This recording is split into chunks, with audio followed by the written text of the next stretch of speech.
All set. Okay, we're live. Let me make sure the sound's good. Okay, now. All right. We are live. Ardent, of course, is the first one here. Poor tortured Italians watched my show today. Pineapple on pizza is a angry face.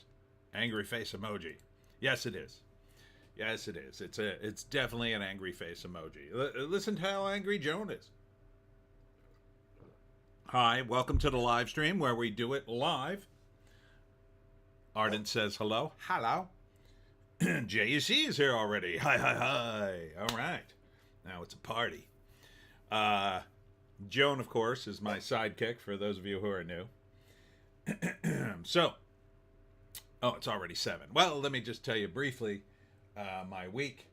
I went to Rose Hill Assistant Living Facility on Wednesday. Did a talk there. That went very well. Nerd Fest was today, and that went also very well. I sold a bunch of books there, saw the fans. Next up for me is the residence in, I think it's in Voorhees. I think that one's in Voorhees, yeah. I'm almost sure. I'll say it at the end. Look now. I mentioned it. I have to figure it out now. What is it? Yeah, residence at Voorhees. That's a close one for me. I'm not too far from Voorhees, so I'm very excited to have a nice, easy day. And then what? Oh, so I'll tell you this story real quick. Real quick, Joan. Come here. Joan ruining the show already. So shout out to the girlfriend for hooking me up with so much great food this week. Oh my God, I've been eating like a king. And but as many of you who know from my videos, I am the leftover king. In fact, I've stated that if somehow I die, I'm not going to die, but if somehow that happens by accident or something, and I come back as a ghost, I think my my name will be, as a ghost, the leftover king. Like, you know, I'll be forgotten by then, and they'll just know me as the leftover king. Then here will be my ghostly deal. Ardent, is Joan a Friday the 13th fan? Seems like she barked every time she heard Voorhees. Maybe. I don't know. She's too young to have seen it. She wasn't around in the 80s, right, Joan? You only came around in 2014. 2014, Joe. Oh, my God. How old will you be this year? You're going to be 11, Joan. You're going to be 11. So my name as a ghost will be the leftover king. And my ghostly power will be, if you leave food in your fridge, some leftovers, my ghost will come and examine them. I can't eat them because I'm a ghost, and that makes me very sad as a ghost, but I might eat some of them. I don't know. Maybe I have the ghostly ability to eat. That would be nice. I just taste a little.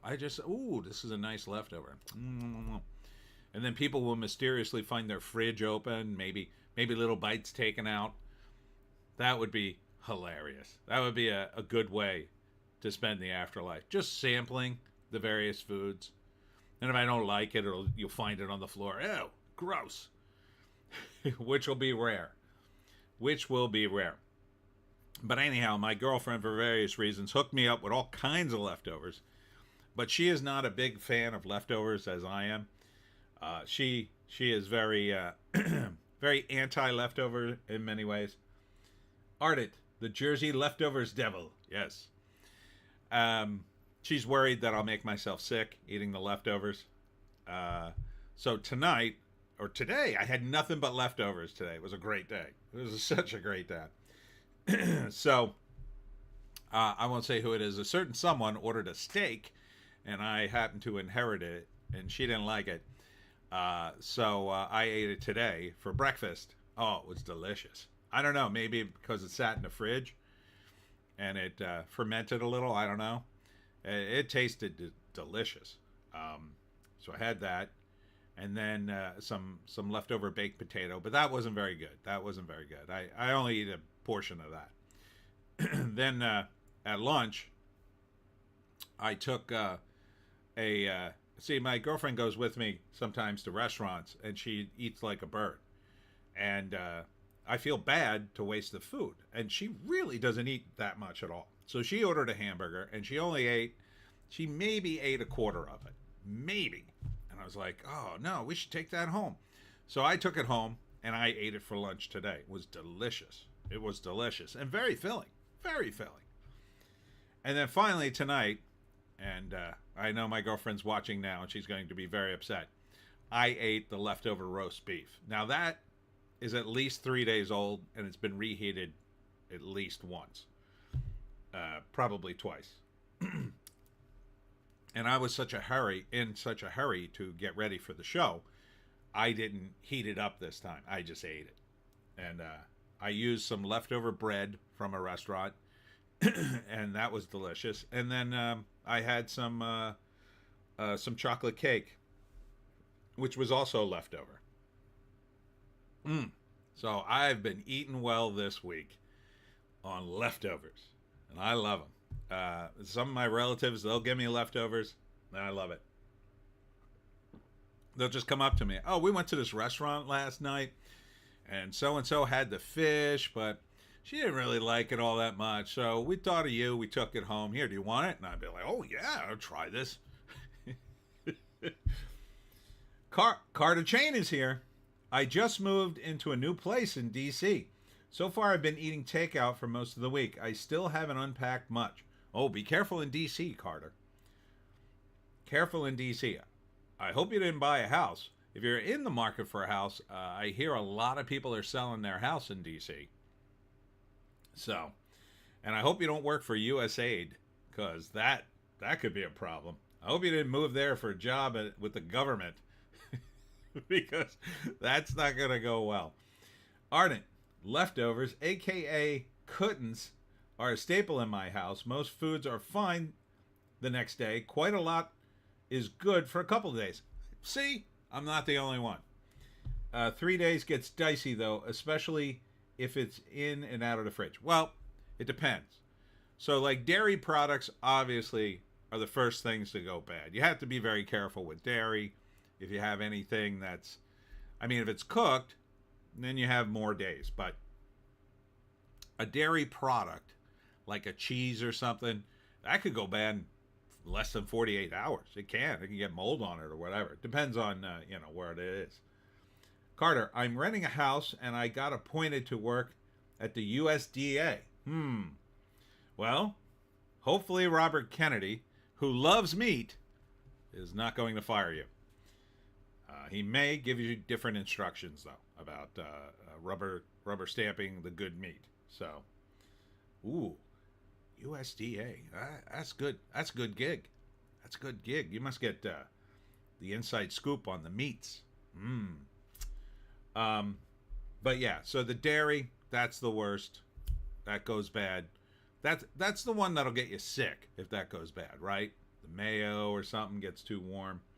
Ardent at Carter Chain. Agriculture? I thought it was all meat. Oh, I guess that's meat and not meat.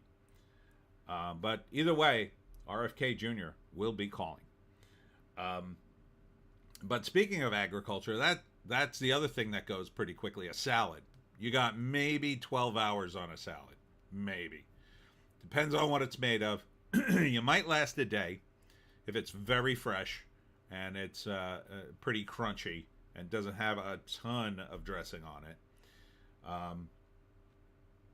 LeMay is here. Good day. Good day to you, to LeMay. Bread, of course, depending on, on the hamburger, it got a little soggy. So I had some extra bread that I used, some garlic bread, to make the hamburger. But yeah, and then, the meat, the cooked meat, that's like, old cooked meat, like an old cooked steak. That's like having beef jerky. As long as it stays relatively dry, you're fine. Ardent, anything with mayo, eggs, goes bad the fastest. Liquid dairy next. Cheese is pretty stable. Depends on the cheese. Ever have burrata? Ooh, that's good. Carter Chain. USDA is Secretary Rollins. RFK is DHHS, but we're still going to work with him a lot. Oh, okay. I know he's going to make the food healthy. That's his goal, and obviously Rollins too. Ardent, and never chance 2-day-old potato salad. Yeah, that's, well, the mayo. Unless it's the briny kind, and then you might be okay. You might have some extra time with the briny kind. I love the briny kind. No mayo, just the brininess of the potato salad. Ooh, that's good. That's good stuff. So, yeah. Yeah, and a lot of food has so many preservatives in it. My God, you can keep it in the fridge forever. I'll tell you what'll keep forever. Fresh eggs. You get some fresh eggs, man, they last. They last a long time, fresh eggs. I had, no lie, a dozen eggs in my fridge. This was maybe 2 years ago. And for whatever reason, I had extra eggs from the store. And I was eating them. And I went through a phase where I wasn't eating a lot at home. And I had these eggs probably a good month. And they were still excellent. Ardent. I never heard of that cheese. Spell it and I'll see if I can find it. Ooh. Buratta. Burrata. It's delicious. It's like mozzarella on the outside and then the inside's super creamy. So it comes in like a ball and you cut into it and it kind of oozes out. And you eat it with like some tomato, some fresh tomato or cherry tomatoes with like balsamic vinegar on it, and maybe a little basil and fresh basil and some olive oil, a little garlic maybe. That's good stuff. I'm making myself hungry again. I just ate. Ardent, congratulations you, Carter. Yeah, and congratulations on working at the USDA. In the golden age. Yeah, you'll be one of the rare people in the golden age. And if you're buying a house and USDA money, I bet you could. I think you're going to get some good bargains in the next couple of months. So, eventually. Because the prices are plummeting in Washington, D.C. People are fleeing. People are fleeing the city. Everybody's got their house up for sale, I hear. Prices are down like over $100,000 across the board. That's crazy. But they were crazy expensive. Ardent, I may be 80% cheese. Oh, that could be gross.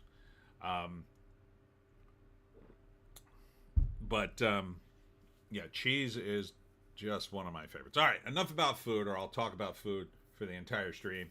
That would be a different kind of stream. Maybe I should do a different stream about food. Oh, I would love that. I could have food. I could make food. Oh, yeah, that would be fun. That would be fun. Although Sticks and Hammer complains that every time he mentions food, he gets into a big fight with the people on like X about it. He gets blasted for not having the right food opinions. I'm down for a good food discussion anytime. All right. So that was my week. I hope you guys all had a good week. And you know who didn't have a good week? Marvel. Ardent. Kind of like that burrata. Cut me open, and it's mostly Swiss. Gross. So Marvel, yeah. It was pretty much what we expected. Oh, come on, the numbers. You telling me this went out on me? Already? Could not connect to the database. Oh, you're going to make me go to Box Office Mojo? They were not accurate. Hold on. Let me see if I can go different. No, man. Numbers is down. Oh, this is a disaster. All right. Box Office Mojo. Go to the backup. All right. This is what I used to use. Oh, boy. Now it's a different format, of course. All right. Weekends. Here we go. So it looks like 28 million. And I believe, without looking at the numbers, God, I can't believe the numbers isn't up. I'll keep checking back. God, you screwed me, the numbers. This was the #1 movie, I believe. Let's see. Yeah, they don't have those kinds of stats here. Let me see. It's the weekend. I got the weekend. Oh, here we go. weekend. This is, 21st to 23rd. Top 10 gross. Overall gross was 79 million. And number one, Captain America Brave New World. All right. Oh my gosh. Arden, oh no. JEC, mukbang streams. Oh no, I don't want to do that. That's gross. That dude, even that dude who used to do him, what's his name? Avocado something. Like he lost all the weight. He was gonna die, that guy. But he like, in my view, he humiliated himself. Like, even though now he's thin, I can't watch him. He like kind of just sickens me just seeing him. And that his girlfriend got fat too and died. I mean, that was just sad. Because they were both thin, and then they both got super fat, and then she dies. And then I guess it was a wake-up call to him to get thin, but... and the stuff they used to do used to make me sick. No. I like good food. I like classy, good food. LeMay. I need to switch to a meat-heavy diet, but it's very expensive right now. Well, I recommend pork is very cheap, and RFK Jr. actually made a video to explain why. Apparently, the people in the world of pork got it all consolidated, mostly under Smithfield, a company that makes the pork loins and stuff that I usually eat. And they did it. They drove the price of pork from about 60 cents a pound to 2 cents a pound. So pork is still pretty affordable. But it got bought by China, and it's being sort of, I think it's being packaged in China in some cases. So I'm kind of worried about it. But it is cheap. The pork is cheap. After that, it kind of vacillates. Right now, the chicken's expensive, but that used to be the next cheaper one, or cheaper, the cheapest. So right now, chicken's about on par with beef, so you might as well get beef. Then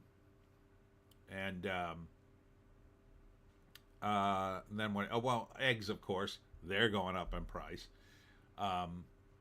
But they're a good source of protein, but they're still cheaper than eating meat. You know, the eggs. Depending on where you go. Again, if you can grow your own eggs. They say, if you get some chickens, they start making eggs in about, I think, 6 months.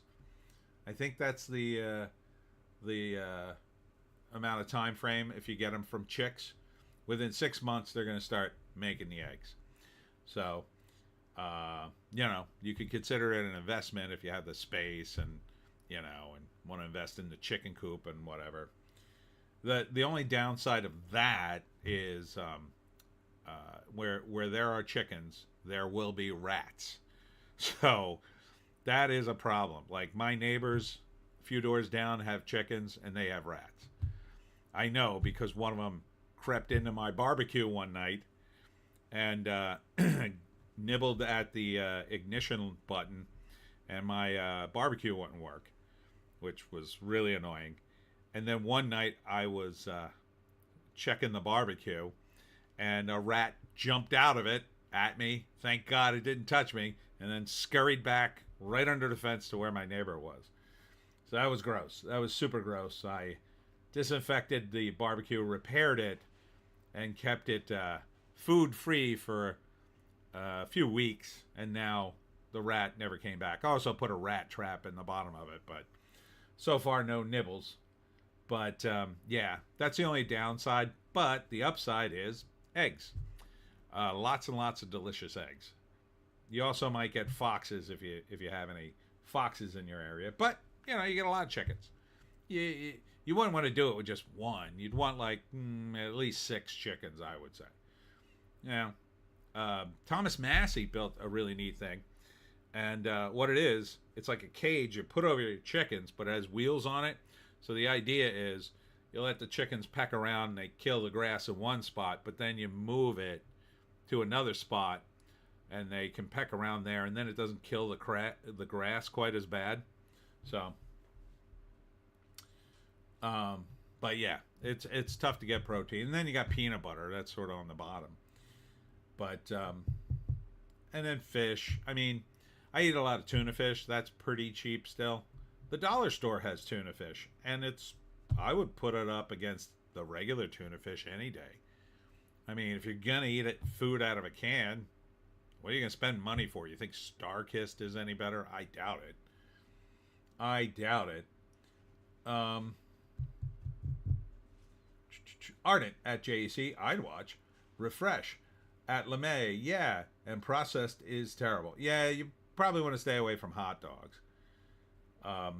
But if you buy in bulk, like at the supermarket, the cheapest meat would be the sort of, I forget what they call them. There's like a special word for the kind of pork chops they sell. They're kind of like misshapen pork chops, and they have bones in them, and they have little bones in them. You got to be careful. But they're perfectly fine. I've bought them in the past. And if you're really adventurous, like I am, you figure out when the store tries to get rid of meat, because there is a point at which the store says this is the last day for this meat before you have to throw it out, and they'll cut the price, and you could get some good food. Now you probably should eat it within a day or two of buying it, but it's perfectly fine. I've done it. I got some good steak on that. One time at Target, they priced the ribs, or they were getting rid of them. I don't know what, but I got a bunch of rack of ribs for $5 a rack. That was an awesome purchase.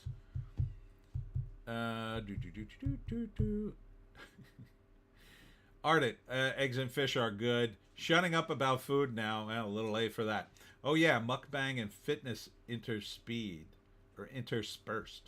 LeMay, but Nick is gay? He is? I thought that was his girlfriend in the videos. All right. Nick Avocado is gay. I didn't know. How did a gay guy get so sloppy and fat? That's what I would want to know. Ardent, is that where Nikado Avocado came from? I guess. JC, Nicholas Avocado, he's gay. He has a husband. He just posted a video showing all his loose skin. Yeah, I kind of caught some of that. And now I regret seeing it. And I can't wash my eyeballs. Ardent, pork is usually my go-to for meats, but the store here diet almost as much as their beef. Don't like that. Apparently, a watch goose is a good idea with chickens. Oh, did not know. Or a rooster. The roosters do protect the hens. Ardent, foxes will kill rats. Huh. But then they also kill chickens, so that's a problem. LeMay, my HOA won't allow chickens. Ah, the HOAs, they're like the bad guys from Germany. Maybe Trump will get rid of them. I don't know. Well, it sucks. Perhaps you have a local farm you could contact and buy them there. Ardent, I hate the concept of HOAs. Offcuts. Offcuts. Yeah, that might be it. All right, let me just check on the numbers again. Come on, numbers. Can't believe this site is down on me. Sucks. All right.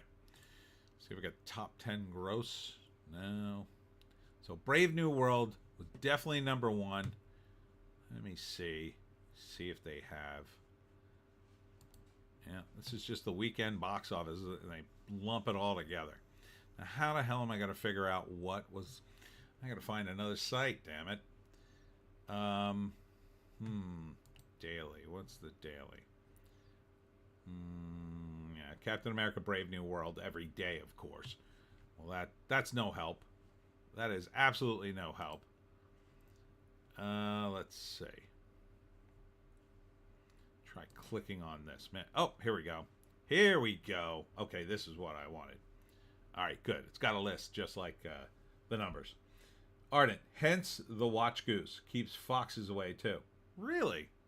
Huh. Did not know that. My neighbors need a goose. They poop a lot, though. Goose poop. No bueno. All right. So it looks like Captain America dropped. This is exactly what I was looking for. 68.3%. So anything over 50, that's bad. That's not as bad as I thought it would be. I thought it would go down 75. But that's pretty bad. So we're looking at a total gross of 141. I assume that's, let's see.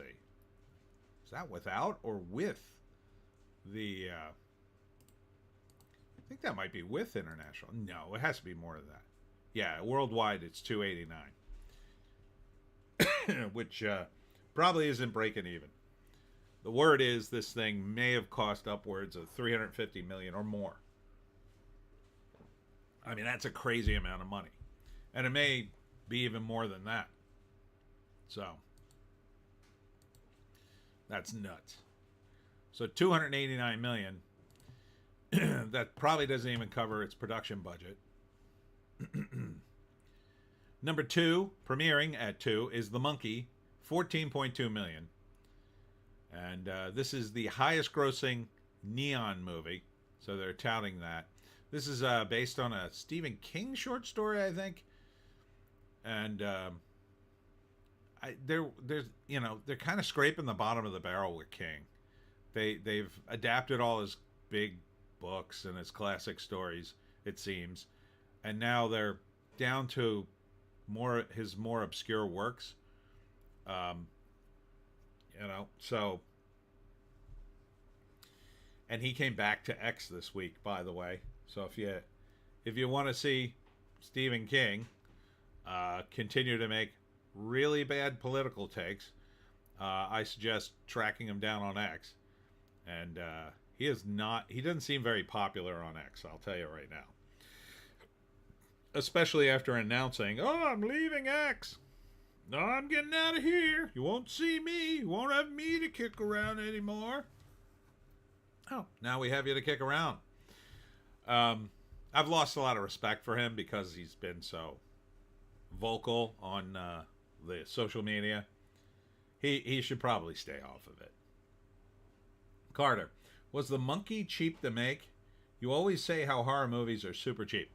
Well, judging by what I've seen of it and the fact that it was made by Neon, Neon's usually pretty low budget. Although this might have been slightly higher budget for them. But it takes place in the modern day. So that's one problem. You don't need any period piece stuff or anything like that. Some of it takes place indoors. That saves you some money. The expense in The Monkey will be in the stunts, right? So in The Monkey, the premise is there's this toy monkey, and it's like the harbinger of death or something. Whenever it bangs its little cymbals together, somebody dies, kind of thing. And they die in horrible, strange ways. So, like, there's a guy on fire in one scene. That costs a little bit of money. I mean, it's not super expensive, but it costs money, and there's liability and insurance and all that kind of stuff. Somebody gets electrocuted. That's relatively easy to do. There's some effects involved with the deaths. I think somebody gets shot at one point. A few other things.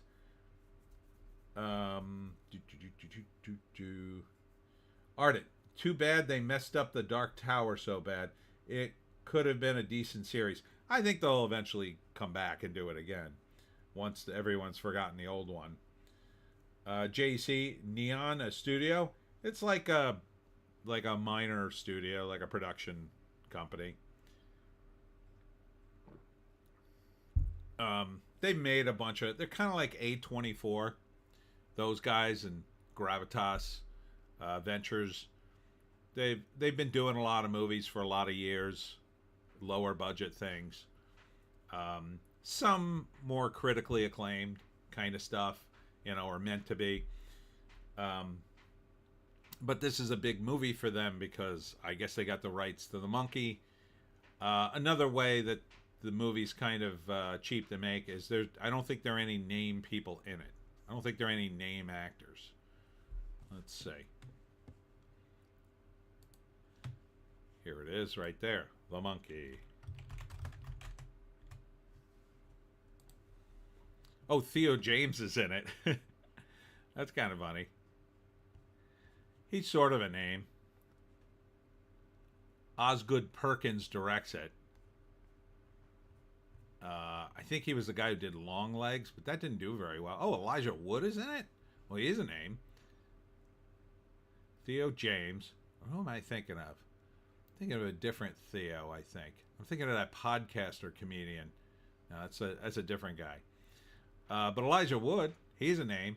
But Elijah's only known for really a handful of things. He's not I wouldn't call him an A-lister right now. More of a B-lister. But, solid actor and everything. I would totally cast him. Tatlani Maslany's in it. And keep in mind, all these actors, this is sort of like a creep show type situation with the monkey. Theo Vaughn, that's who I was thinking of, JC. Right. Theo Vaughn. Yeah, no, the Theo James is somebody else. But it's sort of like a creep show sort of situation. So people die, and there's sort of some separate stories and then some continuing stories. So Elijah, who knows? I don't know. He might just die in 5 minutes. Same thing with Tatlani Maslany. Although back when they were making this, I gotta imagine Tatiana thought her star would be on the rise in a big way because she was doing She-Hulk, and I don't think it came out yet when they shot this, and she must have been like, oh yeah, you're lucky to have me. Now she's probably like, oh God, I hope the people from the monkey call. Osgood Perkins is actually in it. So, still though, Janet Kidder? I wonder if that's someone related to Margot Kidder. God, there's so many Nepo babies in Hollywood. Let's see. Hailing from the UK, no. Yeah, Margot Kidder is her aunt. Huh. So another relative. Niece of Margot Kidder. Janet Kidder. So most of these guys, other than Elijah and Tatiana, they would probably all be, standard rate for an actor. Ardent, Theo Vaughn you're thinking of. Yes. Carter, Theo James was in the Divergent series. Oh, God, that looked awful. So, yeah, I don't know. I guess I did okay. But that wouldn't be A-list either. So, yeah, I think this would be pretty reasonable by Hollywood standards. Pretty cheap. So, I'm guessing, let's see if there's any info on this, on the Box Office Mojo. Oh, crap. I clicked the wrong thing. All right. Not used to the Box Office Mojo's format. All right, here's the monkey. And we don't have a budget. Alright, and that last Underworld movie with Kate Beckinsale. Yeah, in this movie, the running time's only an hour and 38, that's where it's supposed to be. But at an hour and 38, that's also going to be cheaper to shoot, as opposed to the 3.5 hour epic, The Brutalist. All right, I'm going to check the numbers one more time. You suck, the numbers. But yeah, this would be, it's already made $14.2 million. I would say this is a good chance this made its production budget back already. That it was something around there. Maybe $20 million. LeMay, Woods as Frodo was popular with girls during the 2000s. I don't know anyone going crazy over him nowadays. Yeah. In Hollywood, though, he does have a name, and he was, that Lord of the Rings, big movies, big box office. The producers are going to think there are some people who would see Elijah Wood in a movie and say, oh, Frodo's in this movie, I'll go see it.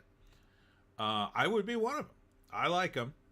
He tends to pick interesting projects for the most. He doesn't seem to just jump into any movie that'll have him. He seems to pick and choose now. So, although he's in that remake of the Toxic Avenger, but I gotta say, and which looks terrible, but I gotta say the one thing that looks good in it is Elijah Woods. He looks really weird and creepy in it. I almost want to see it for him. If I do see it, it'll only be because Elijah Wood was in it.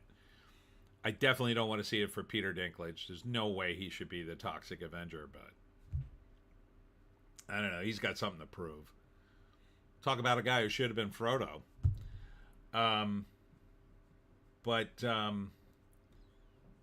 You know, he's got a name that people recognize, and it's worldwide too, and that's another important factor.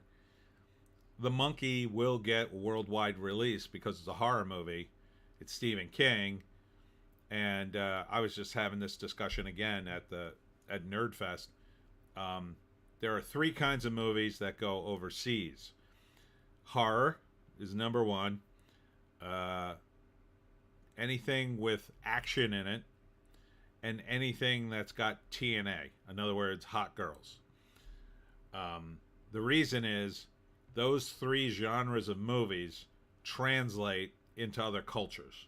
So you don't have to worry about, say, people in India not understanding a horror movie, or people in China not understanding an action movie, or people in Mexico not understanding boobs. They're all universal. But if you have a comedy, comedies are very tough because they're more specific to the culture. So if you do a coming-of-age comedy that takes place in an American high school, there are a lot of people in Japan who, A, won't go see it because they don't necessarily understand what life is like in an American high school because they have a different school system. Same thing in Europe. Same thing in a lot of countries.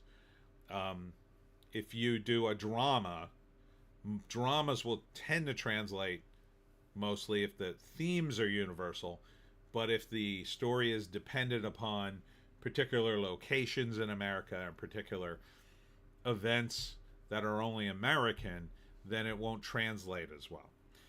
But even if you have a horror movie that takes place at a high school, it doesn't matter because the only thing that matters in a horror movie is if you're scared. And the only thing that matters in an action movie is that the action's really good, really. And the only thing that matters in a TNA movie is there's really nice boobs. So if you do any combination of those three things, you can get international distribution easier, and you can tend to make more money.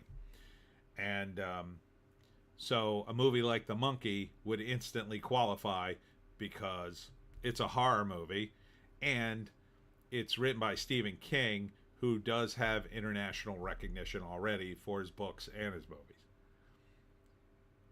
Argent, didn't Elijah Wood play a weirdo in Sin City? Did he? He might have. Number 3, dropping from 2, is Paddington in Peru. A delightful movie about a fuzzy bear. Joan, you would like that movie because you're delightful and fuzzy. 6.5 million. This is in its second week, dropping only 49.1%. So this movie has legs, unlike Captain America Brave New World. It's not doing as much money, but it's more steady. So it's not dropping as quickly. I hear the Paddington movies are very good. Now, I'm not a huge Paddington fan. I'm kind of too old for Paddington. But I hear they're actually very good. So, let's see. What's this thing made?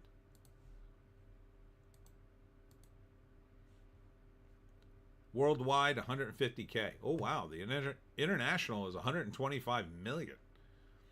Yeah. Must be very well known internationally. Well, you got Peru, and I know he's known in England, so get 2 other markets there. Number 4, staying at 4, is Dogman, 5.9 million. This is 4th week. This movie's doing pretty good. pretty good kids movie. I mean, fourth week, you're still doing 5.9 million. Some movies don't even premiere at that. Number 5, and this I've talked about in my various videos, is a animated movie from China called Niza 2. And this is the first movie in China to do over $1 billion, and I believe it's the highest grossing animated film of all time, or at least in China. I think of all time. If I'm not mistaken. It is a monster. Just a total beast of a film. But we don't have the numbers here for some reason. The box office, I know, is over $1 billion. So this isn't including China. Ardent, first movie pitch of the night. All right. Hotna. I don't even know how to say that. You got parentheses in it. Sydney Sweeney, Kate Sackhoff as a mother-daughter legal team representing a sorority house against a tyrannical homeowners association. All right. The climactic. Is there more? I think he's still writing. I'll let you keep writing. Oh no, are we getting... JC, Mario did over $1 billion. Yes, I think it did just over $1 billion, maybe like 1.3. Niza 2, last I checked, did 1.7 billion. Oh, here's the rest of it. The climactic court scene features every girl in the movie, including Sackhoff, don't judge me, in bikinis to make a point about freedom of expression or something. Who's even listening by then? True. JC, most Pixar movies make over $1 billion. It's true, but this one made nearly $2 billion. It's definitely the highest grossing movie in China, so I know that. But this should be a wake-up call to Hollywood that China is getting into this game, and they're in it to win it. Now, it's a very Chinese movie in that it's steeped in Chinese mysticism and their culture, and there are various monsters from their mysticism, their mythos. So it's only doing 4.3 million here, and not that much around the world outside of China. But still, the fact that this movie could break out should send warning flags to all of Hollywood, saying, "Oh my God, the Chinese communists are figuring out how to make movies, and they're not going to need us soon." And that's their goal. I said it before: the Chinese communists want to take over Hollywood, or at least be able to influence it enough so their voice, is the only one that matters. In a lot of respects, they seem to have undue influence on the movies here. Disney has made several different movies with alternate scenes and cuts with the Chinese audience in mind. We all know about the altered movie posters. I think there was one recently. Oh, they were talking about Snow White. I don't think that one was altered, but definitely the Star Wars poster was altered. Definitely that one. The Chinese in the Chinese country are very anti-black people. They put what's his name? The Black Panther actor. You know his name. They put him in his full mask, so you couldn't see that he was black. And there's a version of the Captain America poster for Captain America 4 that kind of washes out Anthony Mackie, so he doesn't look black. He looks, you're not quite sure if you haven't seen him, if you don't already know him. Ardent, Chadwick Boseman. Yeah, I couldn't think of his name. I knew it was something like that. Yeah, so they hid Chadwick on the movie posters by putting him in the full Black Panther costume. And that is because in China, they openly discriminate against African people. During a certain disease of unknown known origin, as the critical drinker would say, there were Nigerian students who were studying in China, and they were kicked out of their student housing, and they were living under a bridge, and the Chinese landlords wouldn't let them back in, wouldn't let them back into their houses during the pandemic. So that was very bad. I've seen videos of people refusing the entry of black people into Chinese malls. They just won't let them in. They say, no, you're not allowed in. So this is a real problem for Hollywood, especially virtue signaling Hollywood. JC, watching the trailer, main character looks like the girl from Wreck-'em Ralph with Down syndrome. I wouldn't be surprised if the animators of Wreck-It Ralph watched it first, but could be that the Chinese guys watched Wreck-It Ralph first, but who knows? Who knows? JC, based. Ardent, the Beijing McDonald's put up no black sign. Yeah, I mean, it's just gross. And the Chinese government over there frequently criticizes the government here for being racist.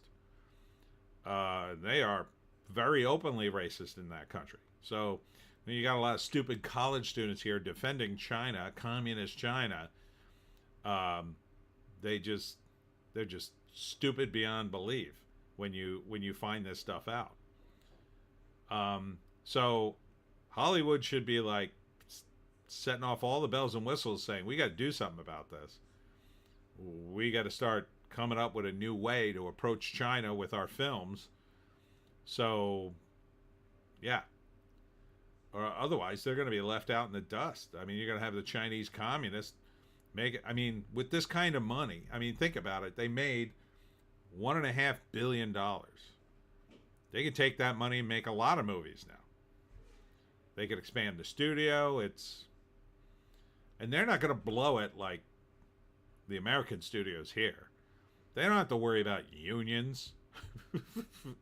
The Chinese communists don't worry about unions or people who won't work or somebody going on strike. That's not going to happen under a Chinese. If people start going on strike in China, it's going to be the whole damn country, and it's going to collapse. But up until that point, and that's eventually going to happen, but up until that point, oh, they're not going to worry about anything. You know, 1.7. The only thing that's going to happen to some of that 1.7 billion dollars is somebody's going to steal it in the studio, but a lot of it will be put right back into making more communist movies, and we don't want that. Number 6, dropping from 3, is Heart Eyes. This is a dumb slasher movie in my view. 2.8 million in its third week. It's literally a guy with hearts for eyes. You know, he's got little heart-shaped goggles, I guess. And he kills people for some reason. I mean, I don't really care. I'm not going to see this stupid movie, but it's like basically the Valentine's Day Killer kind of thing. That it's a new take on that. You know, so you kind of tie it into a holiday, and you know, it's for teenagers. Teenagers going out on dates. Number 10 or number 7. Moving up from 10 is Chava? I don't know what the hell this movie is. Oh, this sounds like a Bollywood flick. Let's see what it is. A historical drama based on the life of... Whew. All right, I'm going to attempt to say this. Based on the life of Chhatrapati Sambhaji Maharaj, the son of... Chhatrapati Shivaji Maharaj. Oof. Those are two names. Those are two names. I probably could have seen the entire film in the time it took me to pronounce that. So here it grossed 4.8 million. International is 1.1, which I'm sure it's much higher because, again, we don't, for some reason, nobody knows what the gross is over in India.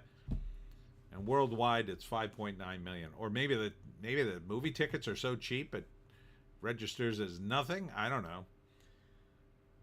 LeMay, Niha is girly looking in Chinese myth. He was born from a lotus flower. Carter, nailed it. Thank you. Oh man, what a name. Number 8 is Mufasa the Lion King. How's that still in theaters? 2.5 million. Wow. I thought this was leaving. We're in our 10th week.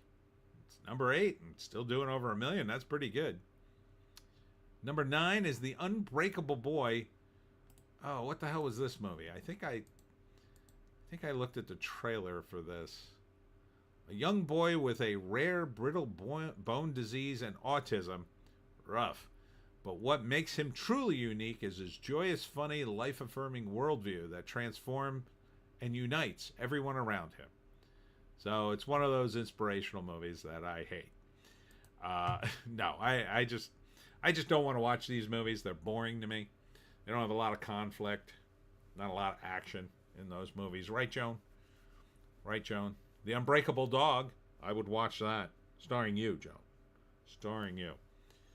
Number 10, One of Them Days. This is the female version of Fridays. 1.4 million. It did pretty well. Did pretty well. I thought it would. Because people like, first off, we need comedies. Second off, Fridays did well. I don't know why. I mean, they made a few sequels. I don't know why you wouldn't make a comedy like that every year. They do. I've never seen one do nothing. If it's at least kind of funny. I mean, if you count Tyler Perry. I wouldn't count Tyler Perry in that mix, but yeah, I think they'll probably do a sequel to that. Number 11 is Love Hurts. This is Short Round's movie. 1.1 million in its third week. Sounds like it's leaving theaters. That didn't do too great. I don't really see him as an action guy. I see him as more of a comedy guy. But, I mean, kind of comedy action. And that's what Love Hurts is. But I don't know. It didn't look that great to me. It required him being like an ex-criminal. And I just can't buy him as that. Number 12, and a lot of people in my area are talking about this movie. It's Becoming Led Zeppelin. It's the Led Zeppelin band documentary. Just shy of 1 million.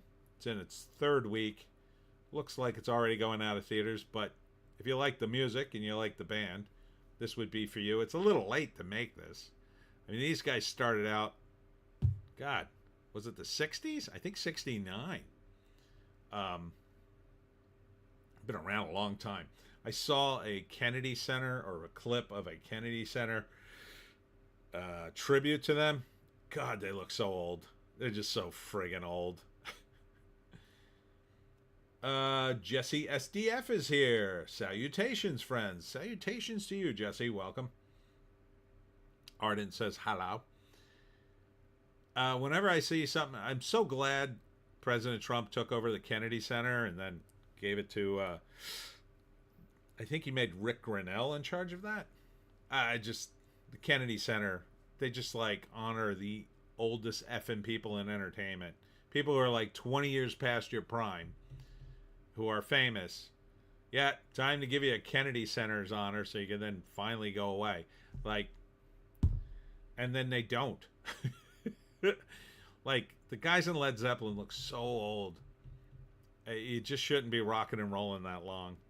You should just hang it up. Just hang it up at that point. So, yeah, becoming Led Zeppelin should have happened like 30 years ago, I would say. Yeah, 30 years ago would be perfect. Like 95. People would have went to see it. Now, I mean, who's the audience that this is for? I mean, you know, people in their 70s, they can't rock. They'll break a hip. I mean, I'm friends with a lot of old people, myself included, and they were watching the Kennedy Center's tribute to Led Zeppelin. That's how I saw a clip of it, and I'm like, all right. I was just like, oh, this is lame. They're like, shh. If you can imagine being in a room with me when something like that's on and I start judging it. JC, yeah, they started in the 60s. Jimmy Page was in the Yardbirds. Oh my God. God, that's a long time ago. The 60s. That means their career spanned 60 years. 60 years. Just about. Oh, definitely over 50.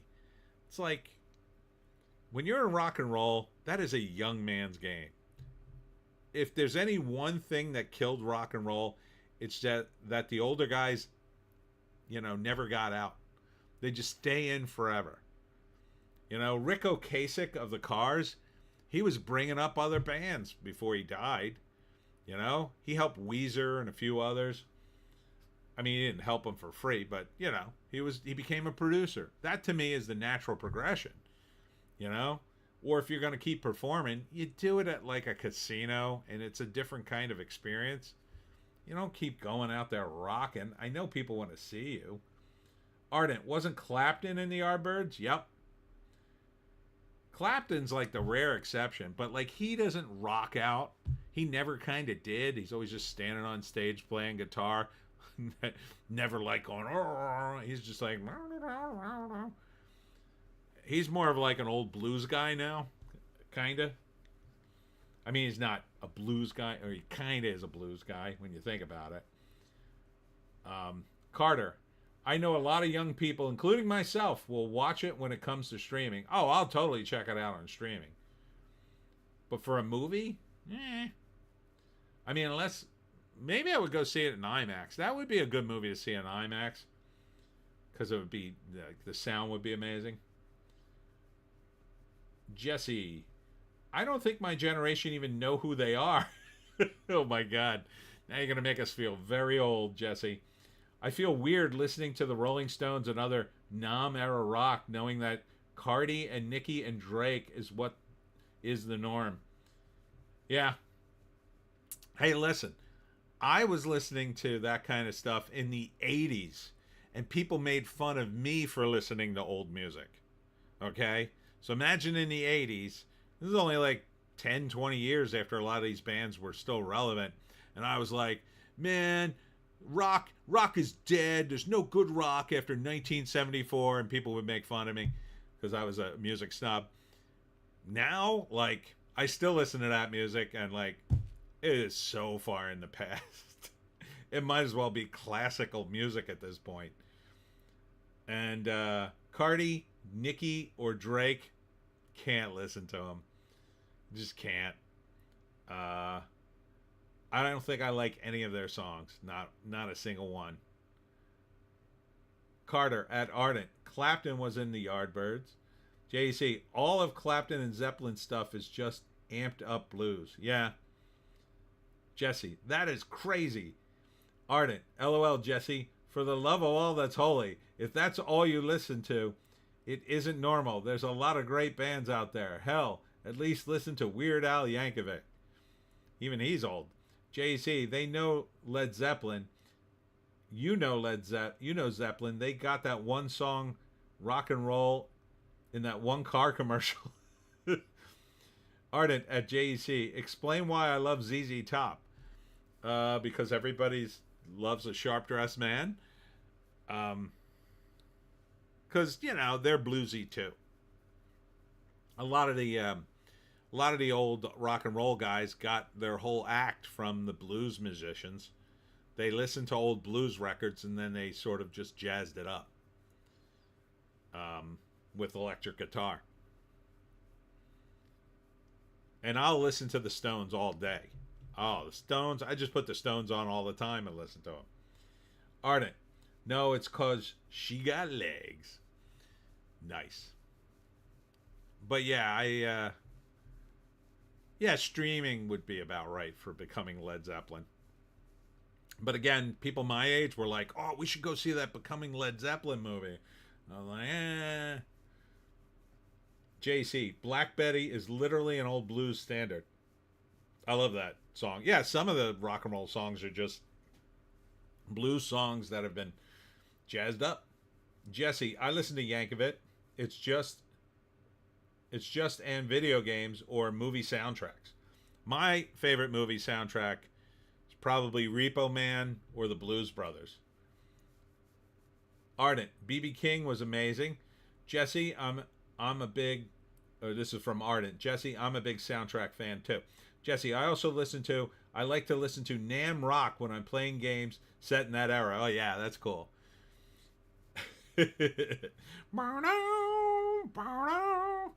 Or put on some Jimi Hendrix.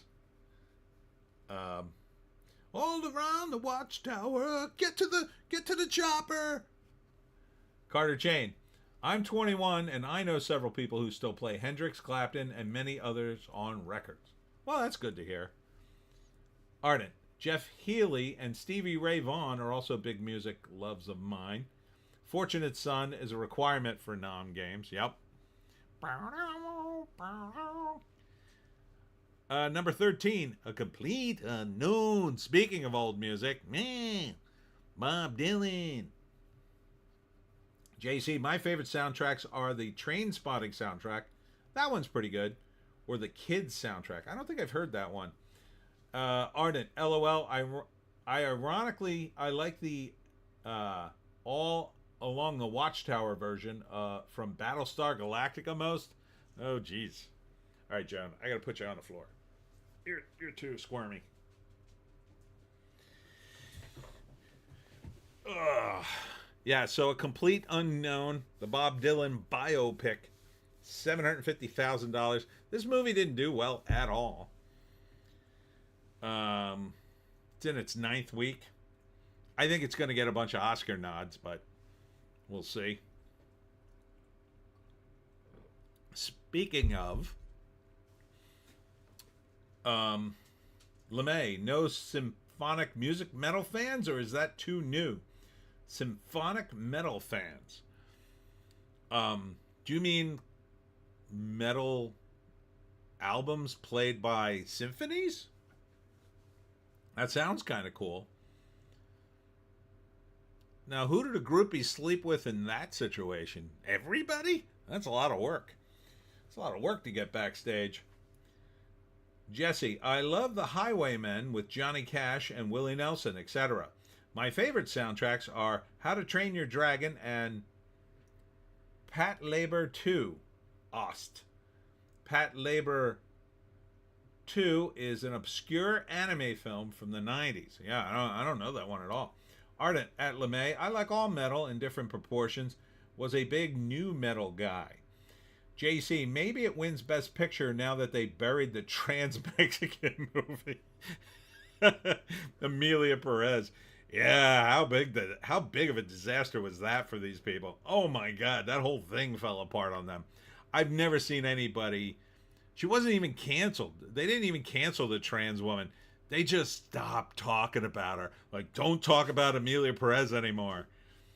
And then Amelia went on an apology tour, but it didn't work at all. They just like, nope, we're gonna memory hole you.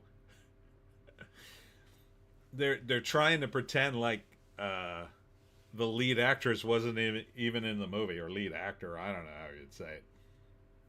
The lead trans actor. Ardent. Jesse, liking the Highwaymen is redemptive. LOL, Pat Labor. There's a name I haven't heard in a long time. LeMay, Blind Guardian and Stratovarius are examples. Oh, I'll have to check them out later. Amelia Perez. Makes me laugh. Number 14 is the 2025 Oscar-nominated short films, live action. So I guess they released that. $735,000. I don't know how they calculate this at all. They probably just buy up the movies. Jesse, I can thank Pat Labor 2 for my obsession with Japanese self-defense force. The film had a scene with a military coup, and it got me interested in the JSDF.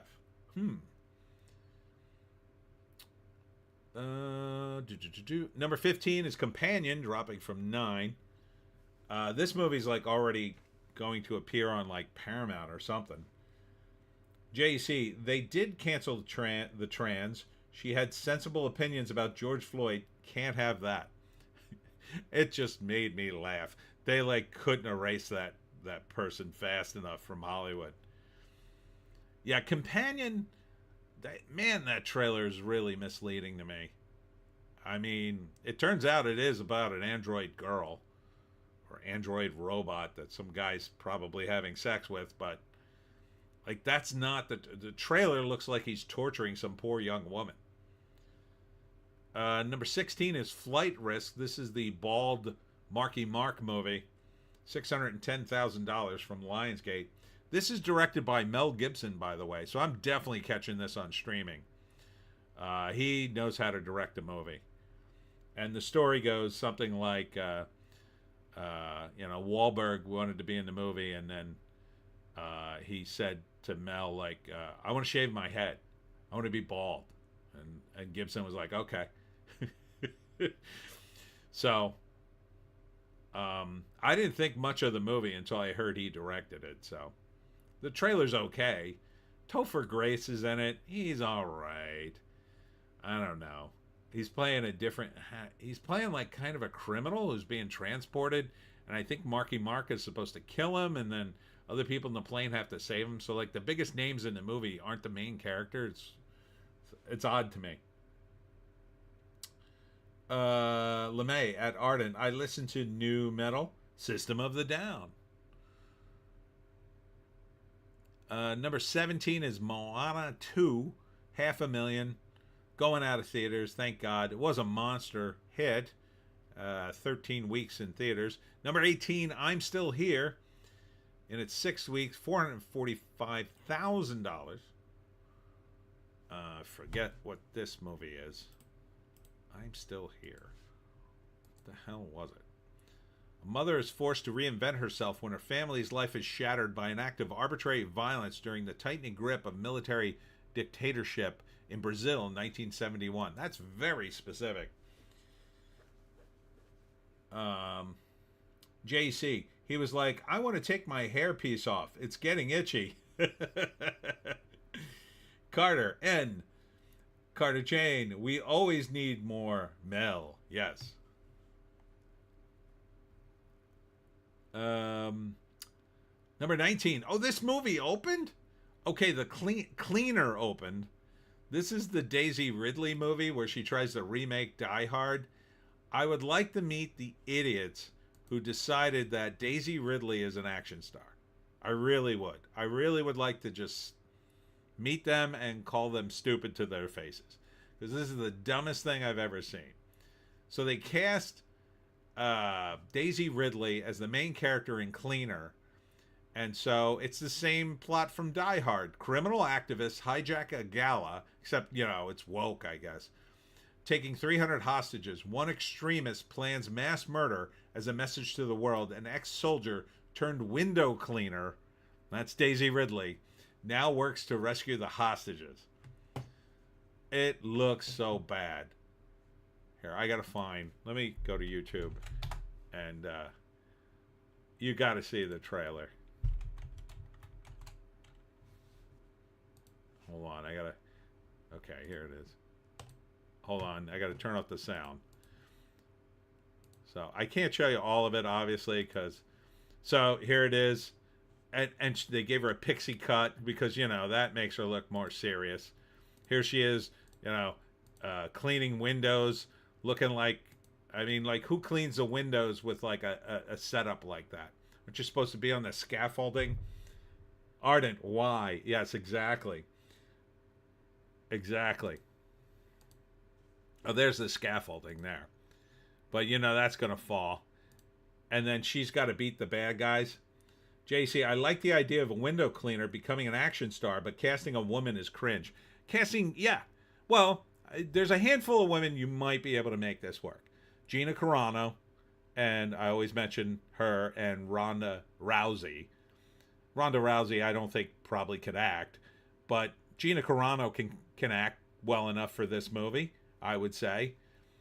Other than that, you need a hard-looking woman for this if you're going to cast a woman. Not Daisy Ridley on 100 pounds soaking wet. I mean, look at this. She's going to hang by her arms off the scaffolding and pull herself up? What are you, out of your mind? Carter. Die Hard without Hans Gruber? Count me out. Exactly. No, this is Die Hard with a vagina is the problem.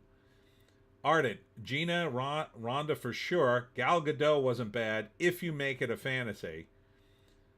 JC. Gina's too fat to be a window cleaner. Oh, that's mean, dude. She can lose the weight.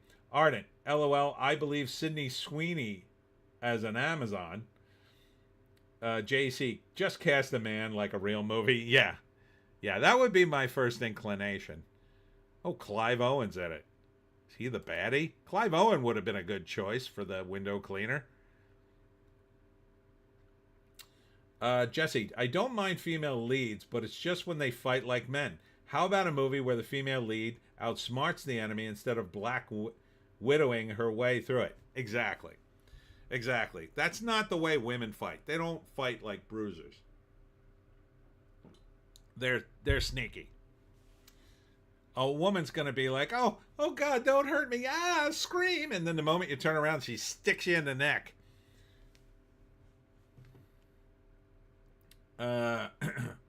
Ardent, he's British. Of course he's the bad guy.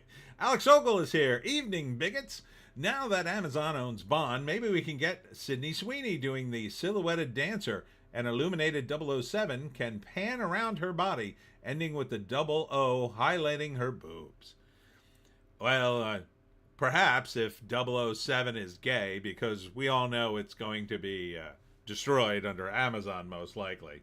Although I'll give credit to Jeff Bezos. He at least went on Instagram and asked people, who would you like to see play 007? And, of course, everybody said Henry Cavill. Will they actually drive the money truck to Henry's house? If they're smart, they will. If they actually want to make money on their movies. JC, make Clive Owen the windows cleaner. Exactly. Yeah, he'd be great in this. He'd be so good. Alex, more likely, however, will pick out a hairy set of balls to meet the diversity targets. Yeah. Ardent at Alex Ogle. LOL, dream on, misogynist. Alex Ogle, I would suggest the villain be a French-Canadian called Leanas, who carries around a pineapple that he dices and puts in pizzas of his enemies. The swine. Ardent at Alex. Lamau, oui, Leanas is a great choice. Ardent with his evil henchman, Fromage. You guys are on fire tonight. Yeah, I hear all the guys on the ground. Who am I talking to? It's the window cleaner, sir. The window cleaner. Get her out of there. She's going to ruin everything. No, she's already taken out half the terrorists, sir. Ardent. Linana. French for pineapple. Ah, how dare you. Tricked me again. Carter Chain. Whatever happened to black female 007? Well, the word is they cut her out. Like they were setting that up. And then at the last minute, they realized how poorly it tested, or everybody was losing their damn minds, and then they went back and they cut it all out. That was supposed to be in, I think, the last movie.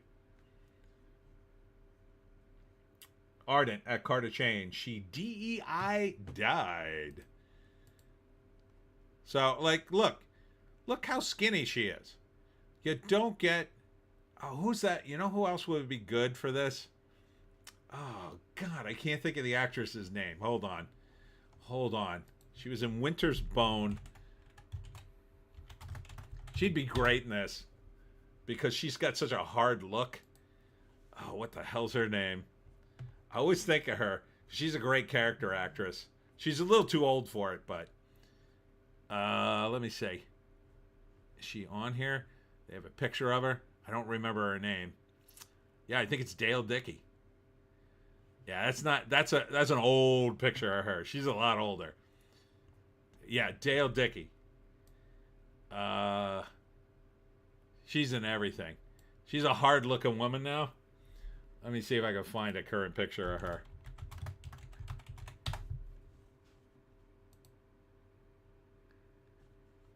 Here she is. That's Dale Dickey. Tell me Dale Dickey as the window cleaner. I know she's too old, but she looks hard, right? I can see her killing dudes. Alex Ogle, DEI Imans are forever. Ardent, LOL, Peter Dinklage would be a more believable action hero. JC, Elliot Page as the window cleaner. Well, at least Elliot Page is in shape, I'll say that. But also, 100 pounds soaking wet. Jesse, I can't enjoy movies anymore. My creative writing bone has to be criticizing films. Yeah, me too. Alex Ogle, or as one wag put it, no, Mr. Bond, I expect you to DEI. Ardent, at JC, Dinklage is still more believable. Ardent, Dickie looks like she'd F you up, though. Right? Right? She always plays, like, rough-looking women. Like, in Winter's Bones, she's, like, in the meth gang. And she's in a couple other movies where she's kind of in a gang or she's married to a gangster. Ardent, at Alex Ogle. Nice. But, yeah, the cleaner. It's not even called The Cleaner. It's called Cleaner. Ardent, Allison Janney too. Allison Janney. What the hell does she look like? I know that name.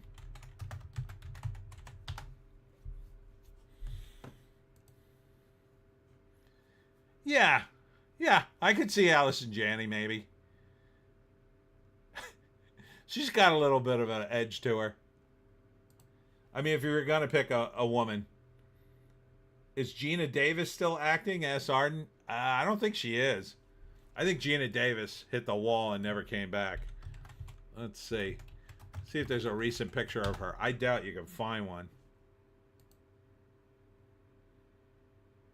That can't be a recent picture of her. These all look like old pictures. Yeah, I don't know. I don't know if you can find a recent picture of Gina Davis. Let me see. 2025, maybe. Is that really her from 2025? I find that hard to believe. She must have had a ton of work. JC plays a rough-looking woman. She's a method actor then. Alex, Dickie could play Christilla Freeland when they make the film of Trudeau years. Ardent, her and Allison Janney are about the same height, and tall chicks are at least believable threats. Ardent, try Gina Davis current. All right.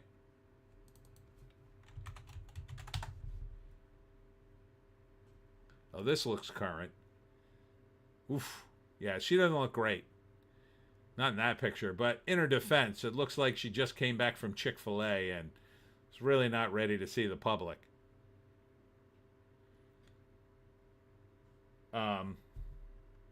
JC, Cutthroat Island killed Gina Davis' career. Yeah, it's a shame. I like Gina Davis. Ardent, at Alex, LOL, she never mastered the bobble-headed twitch of Freelance.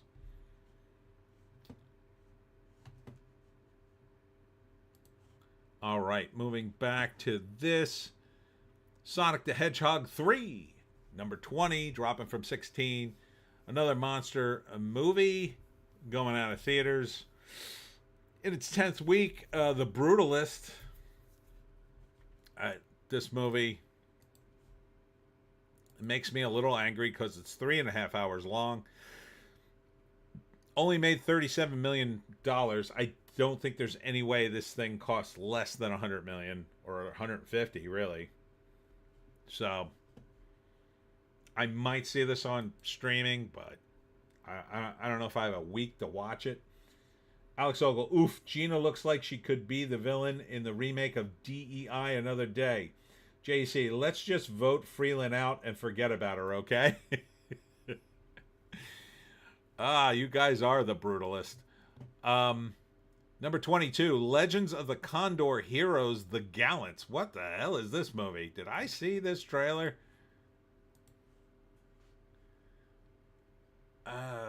The Mongols, led by Genghis Khan, went west to destroy the Jin dynasty. Wanted to go south. This has to be a Chinese movie. Wanted to go south to destroy the Song dynasty. Martial arts masters from several schools in the central plains of China fought gathering strength to defend Xinjiang. Yeah, this has to be Chinese. So these numbers are probably just for everywhere but China. And that's, see, they're cranking them out. But they're all very Chinese movies. These are the only movies I think the Chinese communists can make would be very Chinese movies. Because they don't, most of them aren't going to have access to outside information to really get a good sense of the rest of the world. Arden says, God damn Mongolians. I think I'm saying that wrong. Jesse, honestly, that sounds pretty interesting. Yeah, it might be okay.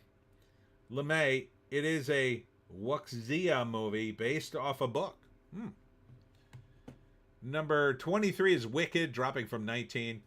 When will this movie die? Pretty soon the sequel's going to be in the theaters, and then they're just going to bring this back anyway. Why even stop it? Why not just have a permanent screen for Wicked at this point? So you can have all the theater majors in one place. 24 is Anora, which is a movie I recommend. It's pretty good. And there is a lot of quality nudity in it. I'll tell you that. Whew. Mikey Madison looks great, and she is not shy at all. Number 25 is Parthenope.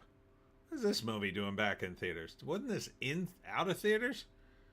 Or has it always been, but only Box Office Mojo is covering it? $97,000.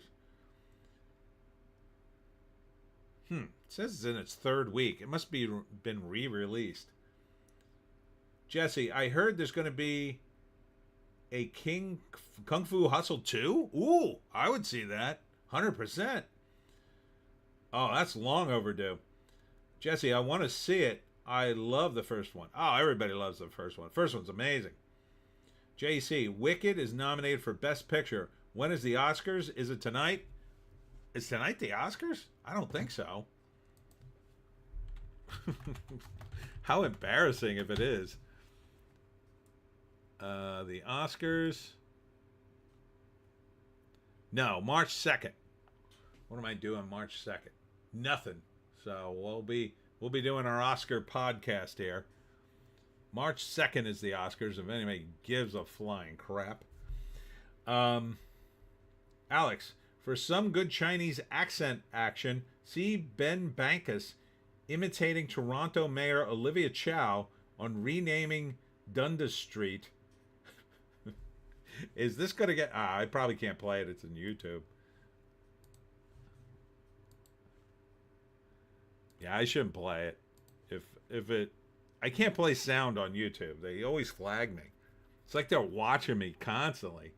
I see other guys get away with it all the time, and for some reason, the moment I play anything sound... One time I accidentally played a trailer, maybe 2 seconds of it, and I got the boom, flagged. I think somebody has it out for me at YouTube. LeMay, funny because the author had a villain gang based off the CCP. They killed a family member of his. Oh, wow. Alex Ogle, imitating. Frick. JC, live stream your reaction to the Oscars. I can't play the Oscars, but I can live stream my reaction. Alex Ogle, yeah, let others watch it after the stream. Jesse, I don't care about the Oscars unless it's everyone crapping on it. Besides, yeah, well, that's what I'll do. Besides, I have the church camp on the 2nd because it's Carnival and we have a long weekend. Oh, well, have a good church camp. JC, at Alex, I saw the Ben Bankus clips. Hilarious, racism, and accurate. Oh, I'm really glad I didn't play it now. Alex at JC, great idea. Go on, Tony. Yeah, no, I'll play. I'll do an Oscar thing on the 2nd because I got nothing going on the second. What am I doing on the first? Oh, I'm doing a bookstore signing on the first. That's next weekend. It's next weekend. And we'll be talking about my new book, because my new book will be out by the second. Should be live by then. I got to finish the editing this week. Yeah, it's the first thing I'm doing tomorrow. Next up, number 26, No Other Land. Forget what this movie is. No Other Land. Film made by Palestinian-Israeli collective, shows the destruction of the occupied West Bank's Masara Yada by Israeli soldiers in the alliance which develops between the Palestinian activist Basil and Israeli journalist Yuval. That doesn't sound like a movie. It sounds kind of like a news report mixed with a documentary, mixed with a lot of sadness. JC, I mean, the Oscars are like 4 hours long usually. I'm not going to watch the whole thing. I'll just talk over part of it and have it on. You know what I'll do is I'll have it on and I'll just give you updates as it's happening. Something like that. You won't actually see it. One year I put it on my phone, so maybe I'll do that. I'll put it on my phone here. Like, here's my phone. I'll put it down there like that. And then I'll give you updates. But I can't play any of it. I'll definitely get flagged then. Jesse, sounds like propaganda. Probably is. Number 27 is Flow. This is that animated movie. It's getting a bit of a hype from the Oscars and internationally. Green and Gold from Fathom Events. That's some religious movie. 29 is Conclave, about the popes. They're pushing hard for Oscars on this one. And it's, yeah. I don't think it should probably be in the mix. JC, No Other Land, so it's a light comedy. Yeah. A hilarious comedy about two groups of people who have been killing each other for thousands of years. 30 is Universal Language in its second week. What the heck is this? Did I already look at this? I probably did. An absurdist triptych of seemingly unconnected stories finds a mysterious point of intersection in this tale set somewhere between Winnipeg and Tehran. That sounds like a movie I'm not going to get, and I'm going to be very angry if I watch it and waste my time. JC, they don't start announcing the awards people care about until like 11 o'clock. Well, we'll see. We'll see. Alex Ogle, the Oscars should be hosted by Will Smith wearing a pair of cuckold's antlers throughout the ceremony. No, what they should do is make Will Smith stand on stage, and everybody who walks up on stage to get an award gets to slap him. And then he should be allowed to come back after that. Ardent, that sounds like a movie funded by the Canadian version of USAID. Cancerous. Number 31 is The Last Showgirl. That stars, what's-her-face? Pam. Oh, God, I'm so tired. You know, Pam, the centerfold lady who doesn't wear any makeup anymore from Baywatch. Pamela Anderson. God, I couldn't think of her name. Whew. Brain not working. Ardent with Jada in A Scold's Bride. JC, Pope might be dying for reals. He has double pneumonia and only one lung. Well, I mean, you know, I don't know what to tell you. It's a shame. I feel bad if anybody's dying. But he is old, so he had to run. I mean, he got to be Pope. Part of history, I guess. I guess that's what he wanted. So, soon they'll be sending up the smoke, so. Alex Ogle at Ardent, yes. Ardent, Anderson, LOL, brain worky bad, I know. Too much food, or not enough sleep. Ardent at JC, let's all have a moment of snickering for Pope Frank, the commie. Well, I don't like to snicker at anyone's death. I will predict that the next Pope will be as based as Trump, because that's the way I think a lot of this rolls. You know, we've had a bunch of commies in power for a while, and now everybody's getting super based, except the UK, unfortunately. The poor guys at the Lotus Eaters, oh my God. And Paul Joseph Watson, almost every video of his now is about immigration. Like every single one, either in the UK or in Germany or somewhere else in Europe. I mean, he is sounding the alarm as loud as he can, but what more can you do? You know, until you get rid of Kiyostama. Ardent, he's not dead yet. Alex, there's only one thing to bring a South American Pope back from death's door: pineapple on a pizza. I say, you send it to him. See what happens. Carter, the next Pope might even be American. That would be crazy. Imagine if it was Trump. I am the greatest Pope ever. I can't do Trump, but this is my sort of pseudo Trump. We're going to expand the Vatican, make it huge. We are going to do so many Pope things. I'll be the greatest Pope of all the popes. A lot of guys could have been Pope. Most, I heard, voted for me. And this is what I heard. They said no one has ever been a better Pope than me. And I'm doing more popey things than any Pope in previous popedom.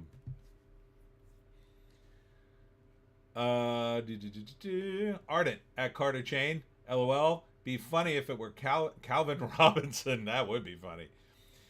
Ardent. Pope huge. JEC. The next Pope might be Catholic. Wild. Ardent. JEC. Right? Alex Ogle. Connor at the Lotus Eaters will be insufferable with his Pope change. Catholics always are. I'm sure he's going to talk about it, but we'll see who gets voted in. I mean, it'll be just like it always is, I think. There'll be a lot of... I think this time they'll get somebody more traditional because they'll realize that Pope Francis went too far. Everybody's kind of mad at the church, so now they'll go back the other way with somebody super traditional. But hopefully they get, you know, a based Pope who, you know, winds things back a bit. You know, and not for nothing, here's my biggest gripe with Pope Francis. Here's a guy who says, oh, we got to start loosening the church and loosening things up. And I would say to myself, what would be the first thing I would do if I was Pope? I'd say, let priests marry.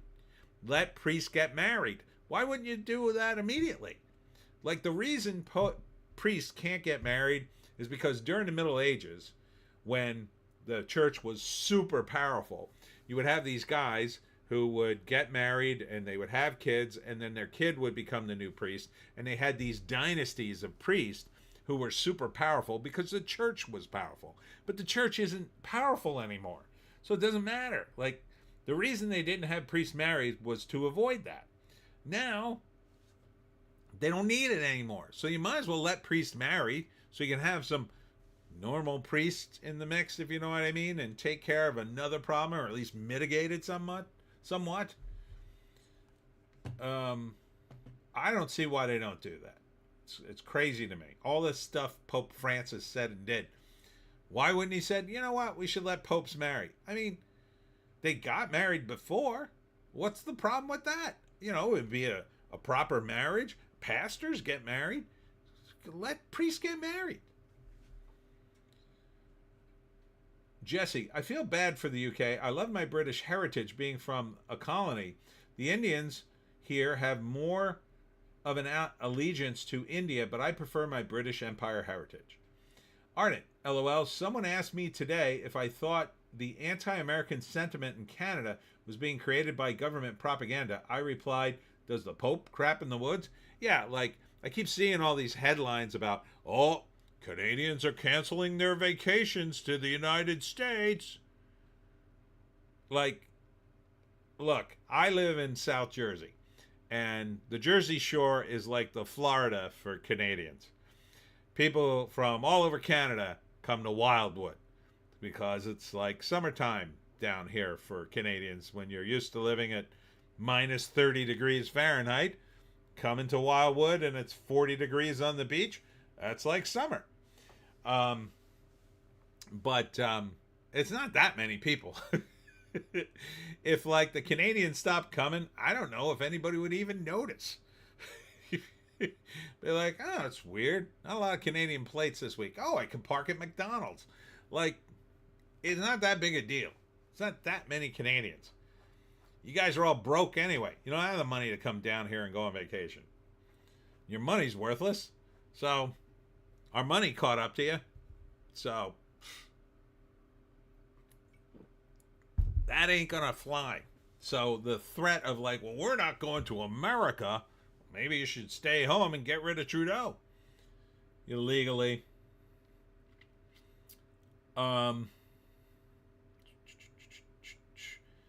Alex, Jesse, which colony? Jesse, Trinidad. Yes, established that last week, if I recall. Ardent, make the popes Italian again. A Boston Italian pope would be fun. An Italian pope, oh yeah, from Boston. I'm the pope, I can't do Boston too well. Boston, No, that's not Boston. What's Boston? Baked beans? Baked beans. I used to be able to do Boston. I'm too tired to do accents. LeMay, yes, priests should get married. Also a pope who refuses to be called father or holiness. JEC, get these bundles of sticks out of the church. Ardent, yeah, the vacation thing is because it's at 60 cents. Wait, our dollars at 60 cents or your dollars at 60 cents? Alex, like the great Trevor McDonald.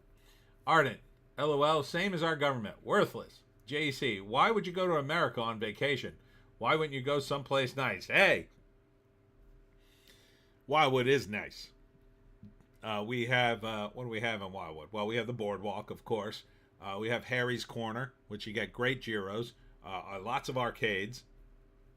Carnival rides, of course. Well, you can read a lot about it in Book 5 of the Pineys, Jersey Shore Piney. Ardent, Pope Gino. Yaws, Pope Alex Ogle. Pope Tony Soprano. Hey, how you doing? Ardent, our money. Oh, your money's worth 60 cents on the dollar. Yeah, that's why you can't come to America. It's too much money now for you. It's like us going to Japan. Like, you can't afford Japan. Ardent gyros? We have donaires at home. Yes, but you don't have Harry's Corner. We have laser tag. We have all kinds of crazy. Plus, we have a beach. That's the main attraction, the beach in the summer. Jesse, I plan on going to Texas sometime late this year or next year. All right, that should be fun. The Room Next Door is number 32.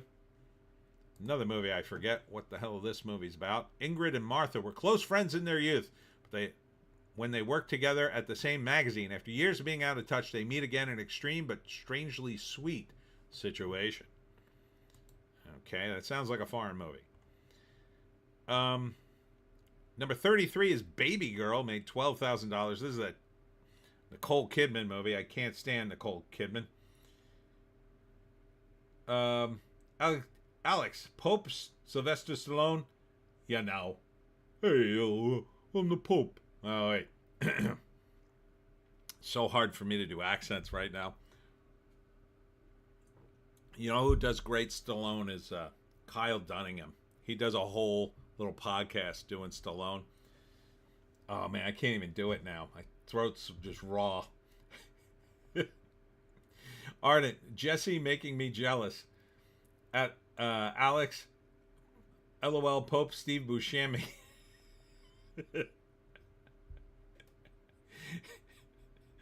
JC, all the Americans gloating about the hockey game they beat us in, not realizing it was a round robin type deal, and we came back and beat the USA in the actual championship game.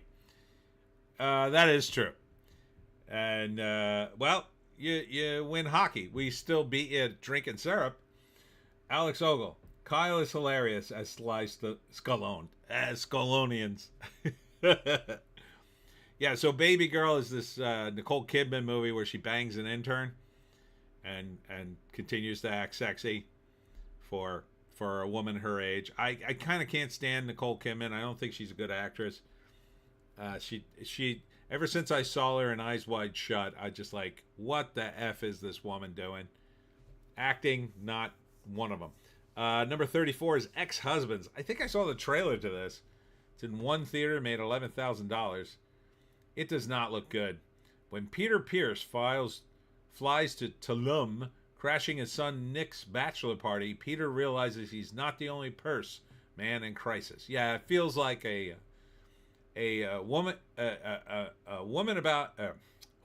movie about men written by women. That's what it feels like. Carter Chain at JC. Stop! I don't want to remember that game. I got hammered at Buffalo Wild Wings because of it. Well, there's your first problem, going to Buffalo Wild Wings. God, I hate that place. The wings are terrible, in my view. Number 35 is The Seed of the Sacred Fig, that Iranian movie that's also getting nominated. And number 36, still in theaters, A Real Pain. It's the Macaulay Culkin's brother thing with Jesse Eisenberg going to touring the places of the big war, I'll say, and the bad guys of Germany and the terrible places where they did terrible things. So that's it for the box office this week. Now, did the numbers ever come back online? No. Jeez. Thanks a lot, the numbers. Well, there you have it. Yeah, about 80 million, a little shy of 80 million this week. I'll say this, it looks like the box office is at least spreading itself over the top 10 movies, but it's not even cracking 100 million, which isn't great. And when Captain America Brave New World is your number one movie in its second week, that's pretty bad because it's not doing well for what it made in the first week. And I would expect at least a 68% drop next week. JC, they go to the mid-century German camps, so it's a light comedy? Well, they're visiting it in the modern grandmother's journey through post-war Germany kind of thing. And so it's two guys in the modern era being tourists in those areas and exploring their heritage or whatever, but making snarky comments, I think. So it is actually a kind of a light comedy, kind of comedy drama. So it looked okay. It looked watchable, at least, from the kind of watchable movie you might see at an art house. All right. So this was the box office this week. Terrible. Let's move on to the trades. Here's Fandom Pulse. See what's going on here. Oh, this story dropped yesterday. I was talking about it somewhere. I forget where. Oh, no, I saw this on Twitter. I hadn't talked about it yet. Openly satanic former Marvel Comics writer Donny Cates announces his return after bizarre absence where he claims he had amnesia. So, this headline I think is a little disingenuous. Number one, he's not an openly satanic guy. He made some crack about not believing in God or something. So I don't think he's satanic at all. I think he's just being confrontational with his audience. And he seems to think that this is still edgy. So he is one of the, I would call him an NPC, very woke, seems to be very argumentative with the fans. Alex Ogle, his documentary on 9/11 with the plane crashing into the Pentagon and getting 9/11 was a comedy masterpiece. Alex Ogle, took me a while to get that past the bot censors.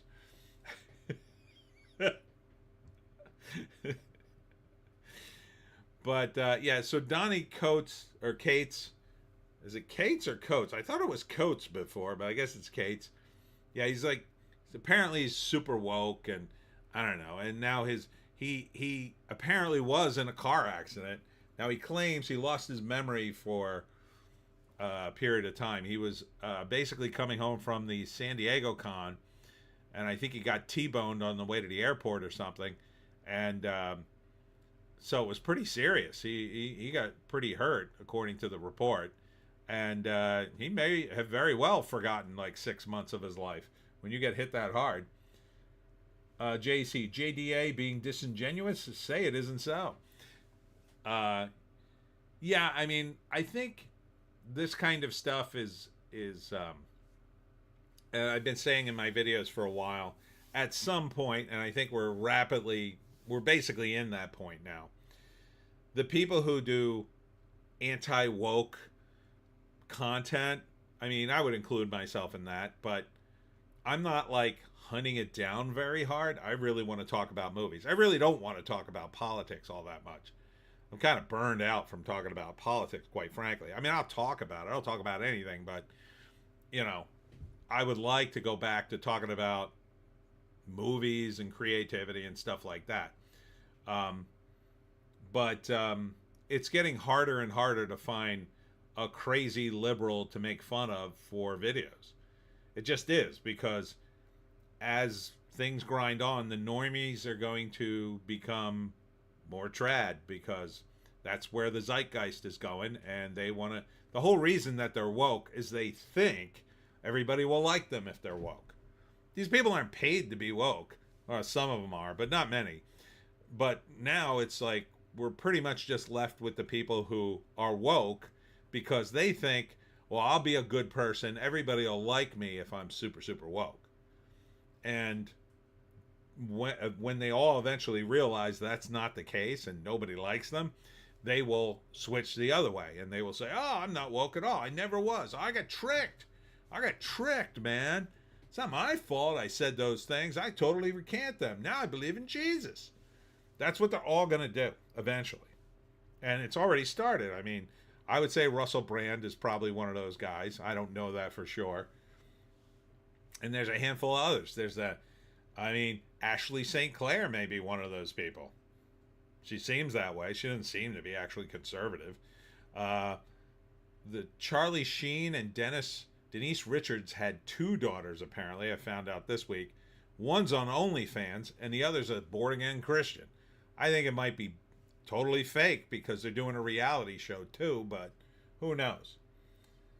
JC, I like JDA's content, but half the fun of following him is watching him stepping on rakes based on his previous behavior.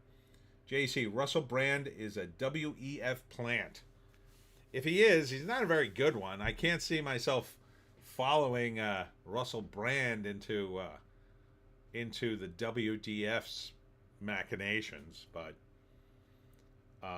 I think he flipped because he was going to get Me Too'd really, really badly, and now that he's completely changed his image, it's going to be really hard for them to convince a jury he did anything to anybody. Or they're just going to feel like, well, he's sorry. He seems like a nice guy now. JC, Ashley St. Clair is an Israeli plant. Wow. You are going full bore, Alex Jones, today. Can you send me a list of all the plants so I know who to look for? Oh my God, I'm out of iced tea. I may have to get a refill because I am so thirsty. But you never know, JC. Russell Brand is controlled opposition. See, that sounds more accurate, I think. And I would believe that. Yeah. It's 100%. And I don't think he's controlled. I think he's just doing it because it's to his own benefit. But this guy here, this is Daniel Green. He's a fantasy booktuber. He got Me Too'd, but then he sort of fought back, or not really. He was starting to. And then the girl who accused him came out and said, "Oh yeah, I didn't. That's not what happened." So now he's basically cleared, although she kind of smeared him a bit, and so you can't trust these internet rumors at all. We really need a process of investigation, but nobody seems interested in that process. JC, list of plants, okay? Herbs, shrubs, trees, creepers, climbers, angiosperms, flowering plants, gymnosperms, conifers, and syads. Wow, you wrote this off the top of your head, didn't you? Wow, that's pretty impressive, JC. Pieridophytes, ferns, and birophytes, mosses. LeMay, Pro Jared 2.0. What is Pro Jared? Do you mean Jared from Subway? Are you using him as an example of someone who got Me Too'd? So anyway, yeah, this guy, turns out he's completely innocent, really. All right, Anne McCafferty's sci-fi and fantasy work stands the test of time because of her respect for traditional masculine and feminine roles. Okay, good for her. That's a nice positive headline, I think.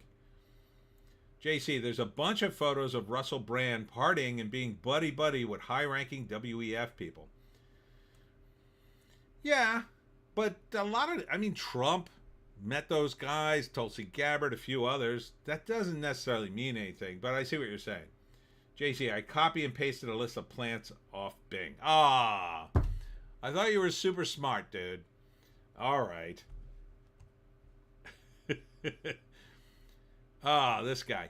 Russell T. Davies doubles down on woke with every new writer for Nikutni Gatwa Doctor Who Season 2 revealed as gay or transgender. So Doctor Who's dead, if you haven't heard. LeMay, do he was YouTuber who got Me Too'd and was found innocent? Yeah, he was. LeMay? No. Jesse, I'm not sure what you said, LeMay. Jesse, I saw there is a movie about Christ made by some Koreans with Mark Hamill as King Herod? Yeah, that's weird. King Herod. I guess, you know, he's that age. JC, he's literally hugging and kissing them. I mean, I guess. Maybe he just likes banging people. Ardent, apparently Nikutni is supposed to pronounce Shooty. Oh, it's Shooty? Oh, Shooty Gatwa. Ardent, read Doomcock, anyway. Oh, yeah. He might be making up a name. I don't know. LeMay, Pro Jared was a YouTuber who got Me Too'd and was found innocent. Oh, okay. JC, Doctor Who has been dead since the Scottish older Doctor. Mean Doctor never works. I agree. I think I've said many times they should go back before Sylvester McCoy dies. Go back to him and say everything after McCoy was a clone, and McCoy has been alive all this time, then regenerate him into another actor and go back to old Doctor Who. Russell T. Davies ought to be ashamed of himself. He knows better than anyone else what he destroyed, I think. Because he's very capable of making good Doctor Who. And everybody thought, oh, he's back? Oh, then the Doctor will be good again. And instead, he gave us the gayest thing I've ever seen. Nikutni or Shooty or whatever his name is. I mean, it looks like a J.C. Penney model. And he sings and dances in the show. I mean, it's so inappropriate for Doctor Who. It's the gayest thing I've ever seen. It's so bad. And really, it's just not right to put that kind of, to sexualize things. Have no business being sexualized. And like, he didn't just make him gay. Like, it'd be different if like Doctor Who just came out and said, oh yeah, I'm gay, and then just went on and it was a regular Doctor Who episode. No. He made him gay. I mean, he put the gayest stuff he could possibly think of. It was all tropey crap. Like, why even hire a gay guy to do it? A straight guy could have done what he did. Oh yeah, you want it to be super, super, super turbo gay? Okay, I'll get a drag queen and we'll put a bunch of musical in it, and we'll put it in a rave. Why even bother to hire a gay guy to do it? The straight guy could have made up all that tropey nonsense. Ardent, all your messages got redacted. I guess the deep state finally caught up with you. Marvel Comics cancels a string of X-Men books that just relaunched last year. Really? You mean this terrible art didn't work? Oh no. Ardent. They did Cabaldi dirty, and then Gatwa came popping out of Tennant's Wang for F's sakes. It was very strange. Carter Chain. Don't forget, he was on the Netflix British show called Sex Education. Who was? Was that Nakutni Gatwa or Russell T. Davis or Sylvester McCoy? Oh, I can't take it anymore. I'm going to have to get a drink. Alex Ogle. No, RTD has always been utter cancer to Doctor Who. His early stuff only worked because the BBC reined him in. You could see what he wanted to do with the spinoff Torchwood. Degenerate crap. Ardent. LOL, I did that. The deep state didn't see me as a threat. Yet. JEC. Capaldi suck. Was all wrong for the character. I think he's a good actor. All right, I'll be right back. I got to get more drink.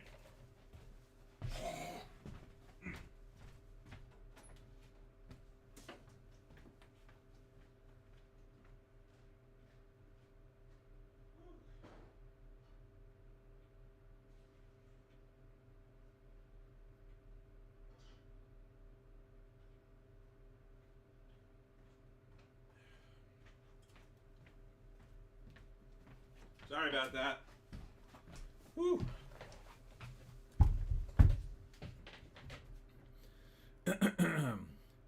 Alex Ogle, now for the real Shaw.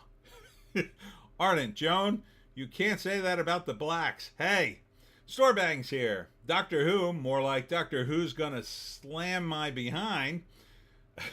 Alex Ogle, higher Joan. Oh, excuse me. Yeah, everything sucks now. MCU sucks, and Doctor Who, and Star Trek, and Star Wars. Dungeons and Dragons. I mean, Dungeons and Dragons, like, why even bother? Ardent says, hello, to Storebang. But, I mean, you look at these Marvel comics. My God, look at this Cyclops. That's a terrible drawing in my view. That's just awful. Look at this Jean Grey missing a leg. That's not how you draw a leg, you know, with somebody running. You got to put a little bit of a foot in the background. Storebang says, hi.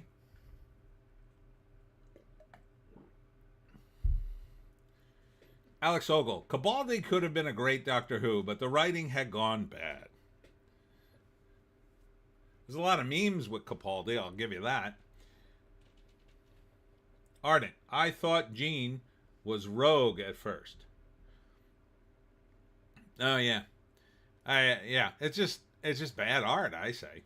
It's terrible. The Beast is the best of the three, but even he's not that great. The arm looks all out of proportion with the feet. No bueno. And then here, this, if you want proof that Marvel seems to be being sabotaged from the inside, here's a thing. Marvel rivals layoffs. NetEase rumored to pull funding from other Western developers because they are lazy, entitled, slow, and woke. But not only that, Marvel Rivals was the one bright spot in the entire MCU line, most people were saying. And now they're laying off people and cutting back on the one thing that's working? That sounds like sabotage to me. JC, Capaldi didn't work at all. Mean Doctor never worked. Should have learned that with Colin Baker. Ardent, ye gods, they gave Darkchild the Fable uglification treatment. It's just, you know, too many characters, not enough creators. Too many hired hands punching a clock, and just... Zevic's Demise is here. Good evening, everybody. Good evening to you. You've missed so much. Our ongoing conversation about Doctor Who and Marvel. As always, it all sucks. New Elder Scrolls 6 rumors claim to reveal setting as well as new features. I don't know if that'll be good. Over at Variety, Brave New World suffers 68% drop. It's pretty bad. Pretty bad. Oh, here's a bright spot. You ready for this? Joy Reid and Alex Wagner axed from MSNBC lineup in major network shakeup.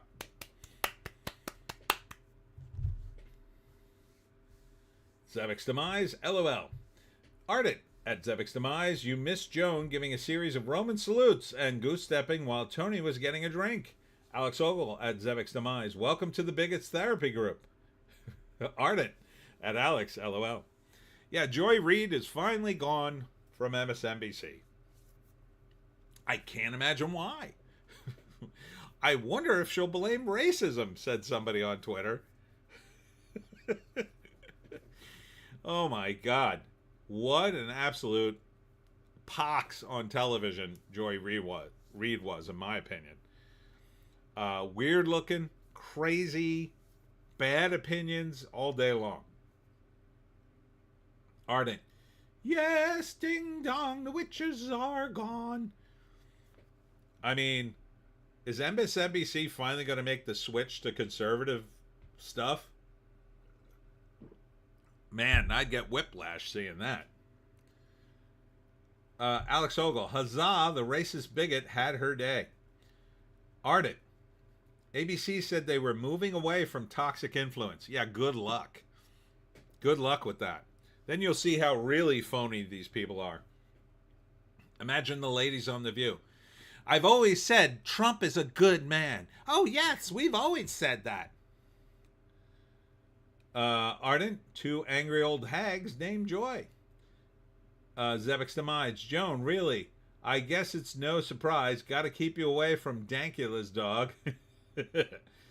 Jesse, I still can't believe Sky News Australia had better journalism than the majority of U.S. news. Oh, we've had terrible news for a long time. Since the 80s. I mean, since cable TV news. Right before then, we had halfway decent news. But the moment we got cable, everything changed. So, we used to have local news outlets who would they'd go after crooked, like mechanics with undercover sting operations and, and stuff like that. That all stopped once cable TV news happened because all the money started going out of it. And that stuff all cost money. JC, it's the white man keeping another obnoxious, toxic black woman down again. Yes. Ardent, at Zevek's demise, I think Buddha was actually Sue's.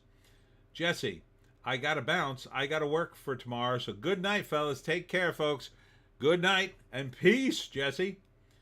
Ardent, Jesse, Sky News Australia is based as all get out.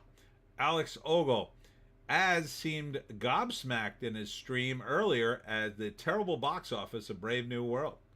Really? I'm surprised it wasn't even lower. Ardent says later, Jesse, at Alex Ogle, why he was surprised. Ardent says, have a good evening, Jesse. Or Alex says, have a good evening, Jesse. Yeah, I don't know why. I mean, it's so bad. It's getting such bad reviews. Everybody's just dumping on it. Even some of the mainstream press didn't say good things. Phil Collins says he's been sick.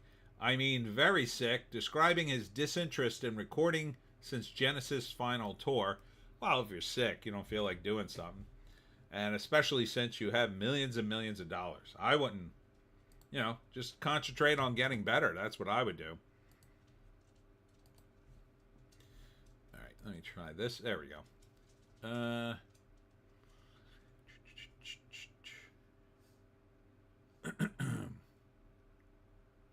SNL 50 special hit this week. If you want to hear me rant for another 7 hours, we can talk about that.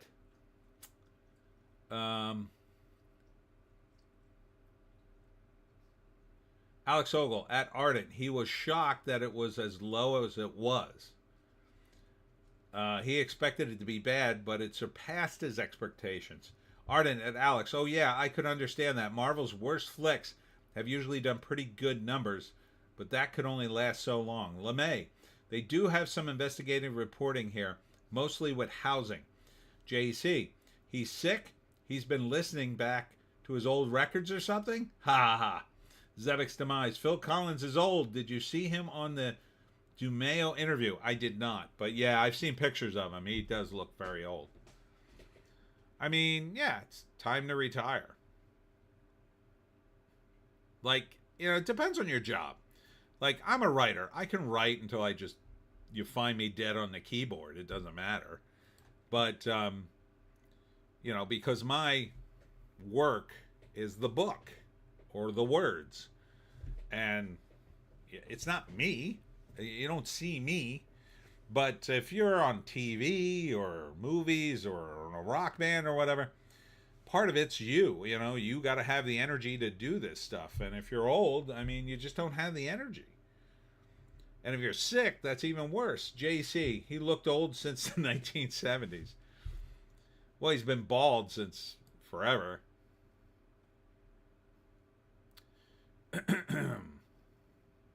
Let's see. What else we got here? David Allen Greer, Janelle James, Essence Atkins, and Kerry Washington salute the Wayans family. The legacy is undeniable. Well, that's nice, I guess. Alex, phew, I'm having a bit of a Tony moment. It reminds me of the old joke. I asked my doctor if he got anything for wind, and he gave me a kite. Okay. Helen Mirren and Harrison Ford break down 1923 season 2 premiere. I don't care. I don't watch Yellowstone. I hear it's good, but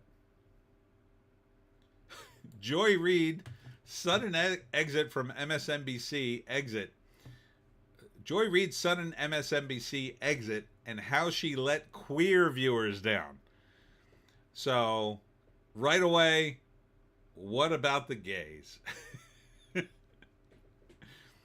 Yeah, no, we don't care about anybody else in our audience, but the gays, we let them down.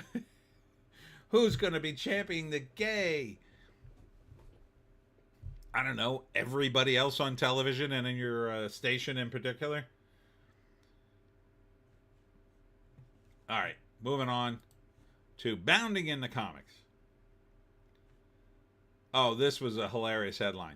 Captain America Brave New World director says post-credit scene intentionally unexciting in order to avoid overshadowing Sam's debut as new Cap. Now think about that. LeMay, good riddance, Joey. Good riddance to you. That's an amazing headline to me. Because he actually sat around and said, how can we make the post-credit scene more boring so the rest of the movie looks better by comparison? Because if I wanted to do anything with a Captain America movie that I spent $375 million on, I would want to make sure that the last scene the audience saw was the most unexciting scene in the entire film. Yeah, we need to make this more boring. Can we bring in an expert on being boring? Yes, we can. I have. I'm too tired to think of a joke. That would have been a perfect joke if I could have thought of anybody who's normally very boring, but I'm just too tired. I'm a little fried from today, I'm realizing. Jay-Z, I meant to make it suck. Our star sucked. Didn't want to overshadow him. Yeah. It's just mind-boggling that he would even say something this stupid. Like, if that's the case and that's what people are saying, you don't say, yeah, that's what we intended. So you intended the final scene to be boring and stupid and bland. Yes, we didn't want to overshadow Cap. Yeah, isn't that clever? I spun it to my favor. No, you spun it against your favor. That is not to your favor at all. That is stupid. It doesn't even make any sense. Like, so imagine you're watching the movie, and then the final credit scene happens. You're like, oh my god, that was the most exciting scene in the entire movie. Yeah, it was really good. You're not going to say, oh man, that overshadowed Sam as Cap. Yeah, that kind of overshadowed him. Yeah, now I don't like it. No one's going to say that. They're going to be like, oh my god, that last scene? Oh, that was worth coming into the theater. That's what they would say, dummy. JC, bring someone in boring? Is Phil Collins available? He's sick, damn it. Damn it. I could have done Phil Collins. Yeah. But he's not boring. He could see it coming in the Edge tonight. Oh, Lord. That's just an amazing admission. It just shows to me that the director of this movie had no idea what to do. Like, none. I know what I'll do. I'll go out and say the last scene in the movie's boring because I intended it to be that way. It's like he's so woke, he had to make sure he couldn't offend the fans of the Black Captain America somehow. Like, ooh, I don't want the final scene to be exciting. I'll just make it really boring, and then when people complain, I'll say, I did that for you, black people. Zebek's demise. Studio. Do, do, do, do, do, do. Oh, say the word. Matt Walsh of the Daily Wire weighing in on the Fantastic Four. Yeah, the guy who complains about culture keeps complaining about the Fantastic Four, a movie you'd probably never see anyway. He says it will fail. There's not enough here for a compelling story. Well, I hate to disagree with him, so I won't. Yeah, it's not much here. It's probably going to go into the dumpster. JC, obviously they had no idea what to do. They made Captain America black. JC, yes, all the many fans of Black Captain America. I mean, it's the Netflix adaptation meme. But yeah, the Thing looks really good. But the movie looks bad. Pedro Pascal should never have been cast. JC, trailer looked fine. We'll see how the movie turns out. I think it looked kind of boring, quite frankly, but we'll see. There's going to be a DC Marvel crossover again. For those of you interested in that, I have very little interest in this. This is from the old crossover. This is the amalgam characters where they combine one character from Marvel and one to DC to make a new character. This is Wolverine and Batman, the coolest crossover character ever, I guess. I don't know. I thought it was stupid. I thought it was too much, the whole thing. I just want to see the DC and Marvel characters fight. That's all I want to see. What is this? Oh, yeah. Talks with Linda Cardellini seemingly become another dark rumor for the possibility of a cursed Friday the 13th prequel series, Crystal Lake. Why are they doing this?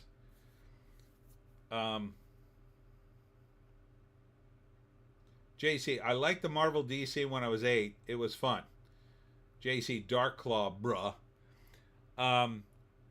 Yeah, this is totally unnecessary. A prequel to Friday the 13th. About Jason Voorhees' mother, I guess, raising him and murdering people at the same time? I don't know. Ardent, Dark Claw was cool, not like Dr. Doomsday. Bah, cool though. Yeah, I don't think they should do a Friday the 13th prequel. I don't think they should do any more with Friday the 13th. There, I said it. It's over. They made 10 movies. Really should just stop at 10 movies, no matter how good the movies are doing. Once you get to 10, even if they're all great, you should go, you know what, that's enough movies. 10 is enough.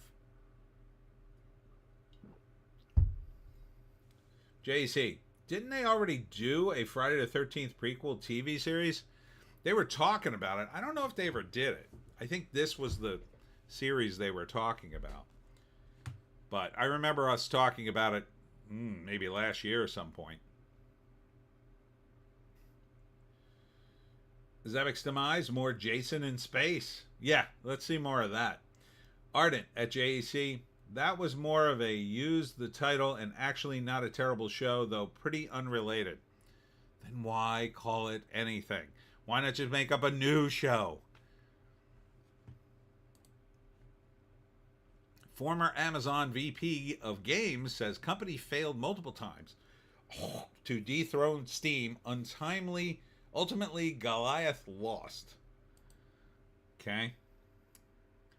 JC, 10 is enough? Do you hear the Fast and Furious? Yeah, 10 is enough of them too. 2 would have been enough for the Fast and the Furious, quite frankly. Just 1 and then a second one to confirm that they're all the same. Ardent, I'm not even sure they intended to have it be connected to the movies at all. Then why do it? Oh, right, money. Moving to the Hollywood Reporter.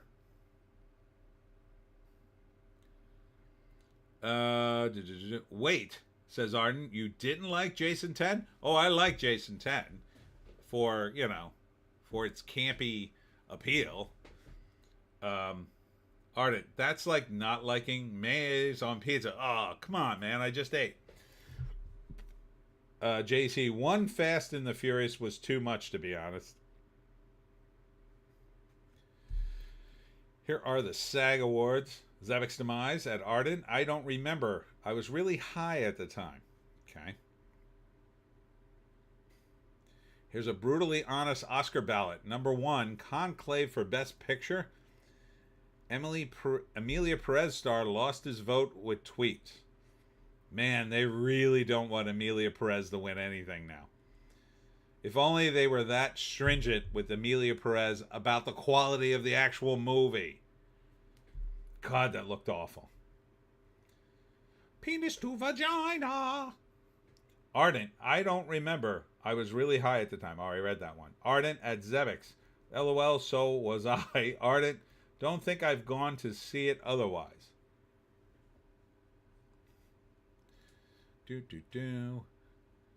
The Americas Review. Tom Hanks narrates NBC's gorgeous, somewhat simplistic nature docu-series. Well, what do you expect? He's just a narrator. Ardent. Oh, wait. No, I read that one. Zevek's demise. Me too. Sharon Osbourne regrets not letting Ozzy audition for Pirates of the Caribbean. Wouldn't he have been perfect?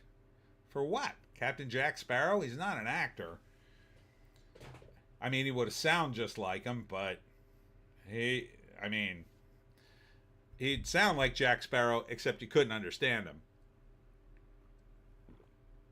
As opposed to Johnny Depp, who you could understand, but he sounded drunk.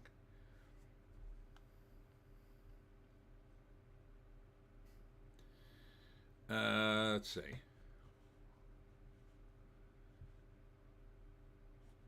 Moving on to Bleeding Fool.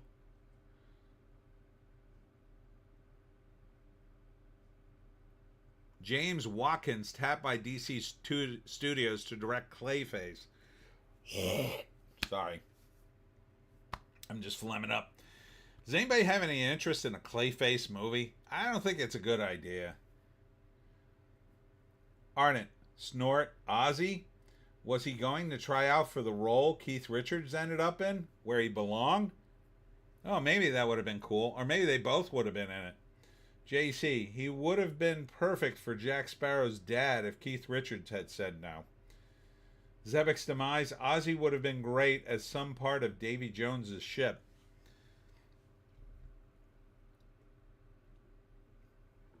I mean, I think it would have been fun to have him in as a cameo.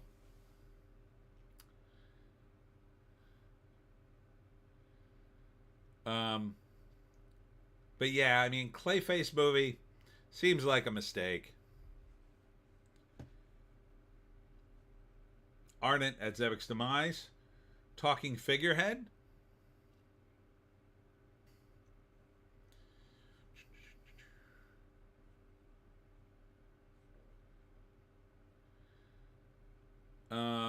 Zebek's Demise, yeah, something like that. Blasphemy for Clicks. Queer wicked actress to star in Jesus Christ Superstar. So the bald black woman in Wicked is going to sing Jesus Christ Superstar at the Hollywood Bowl because Hollywood has to do this to piss everybody off now. And anyone who says otherwise is a bigot and yada yada. You know the story. I think everybody should just ignore it and it will go away. JC, did Sharon divorce Ozzy? That's the thing you regret? Didn't Sharon divorce Ozzy? That's the thing you regret? Did she divorce him? I don't think they're divorced. I don't remember hearing them divorced. Ardent, Playboy is back to the sexy girls. Nature is healing itself.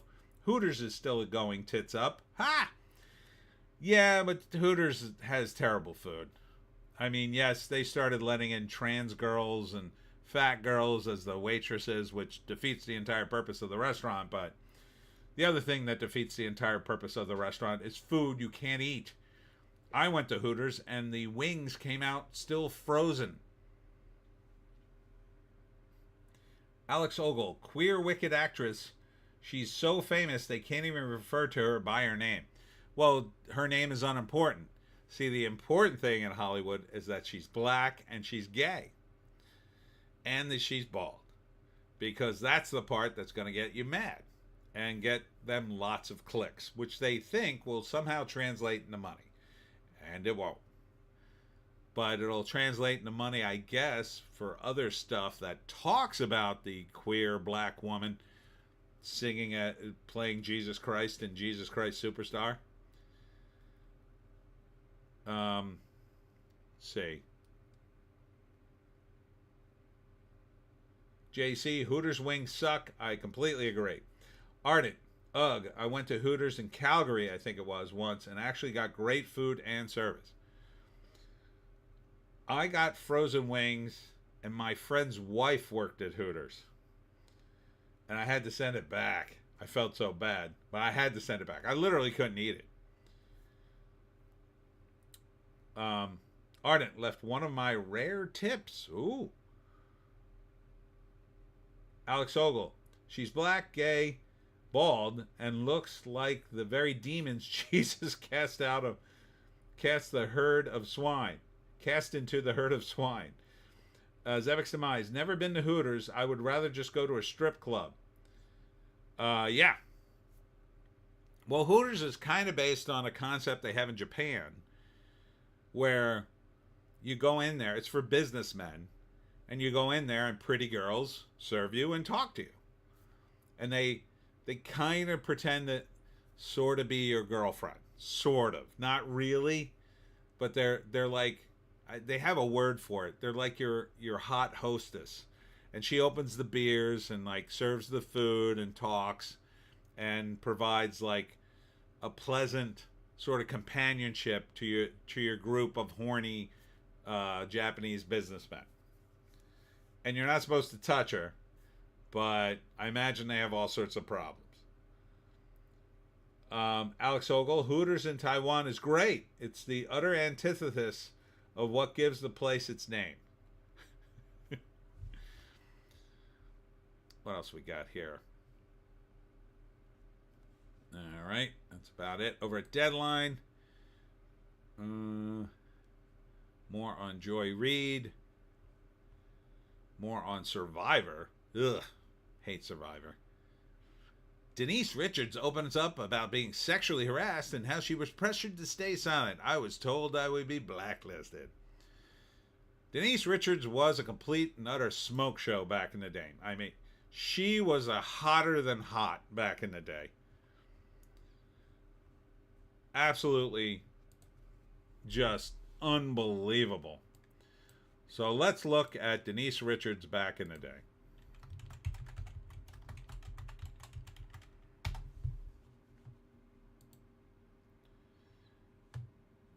these are old. These are current pictures. Now, see, I look up Gina Davis and it's all old pictures. I look up Denise Richards and it's all current stuff. Now I have to do Denise Richards, Bond girl. Yeah, here she is back in the day. Let me just do it. Bond girl, bikini. No bikini for her. Oh, here we go. This is like current Denise, and there's young Denise. Smoke show. Absolute smoke show.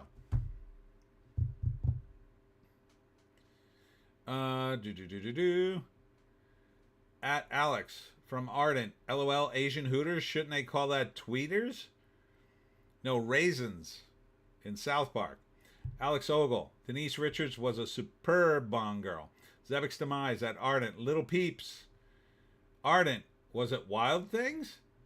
JC. Listen, Denise. You're the one who married Charlie Sheen. Bit late to complain about the sexual harassment. Yeah. Alex Ogle at Ardent. Ba-dum-dum. Cheesh. Ardent at Zevix Demise. LOL. That would be too much temptation to squeeze and chew for me. Love those dastardly yellow marshmallows. JC. Denise from Starship Troopers. Oh, yeah. Starship Troopers. Oh, yeah, here we go. Oh, wait, that looks like an AI version. There she is. Yeah, she looks great. Phew. That looks like AI too. Is that a real picture? I don't know. Some of this is AI. There she is from the movie. Yeah, she was a smoke show. No denying it.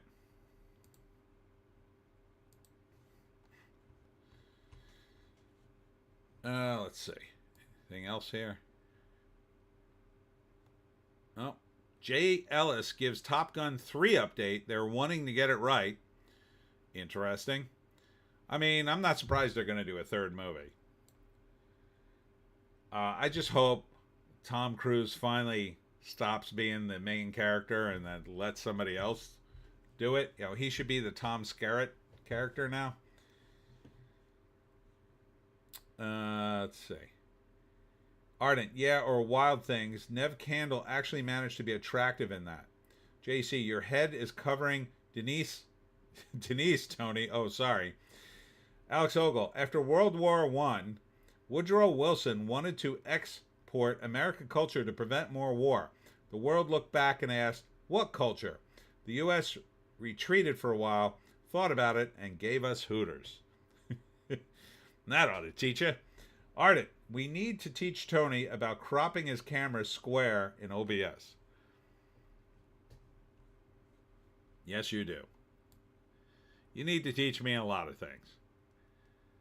Maria Shriver reacts to son Patrick Schwarzenegger's White Lotus nude scene. Gross. Weird that you'd be watching it.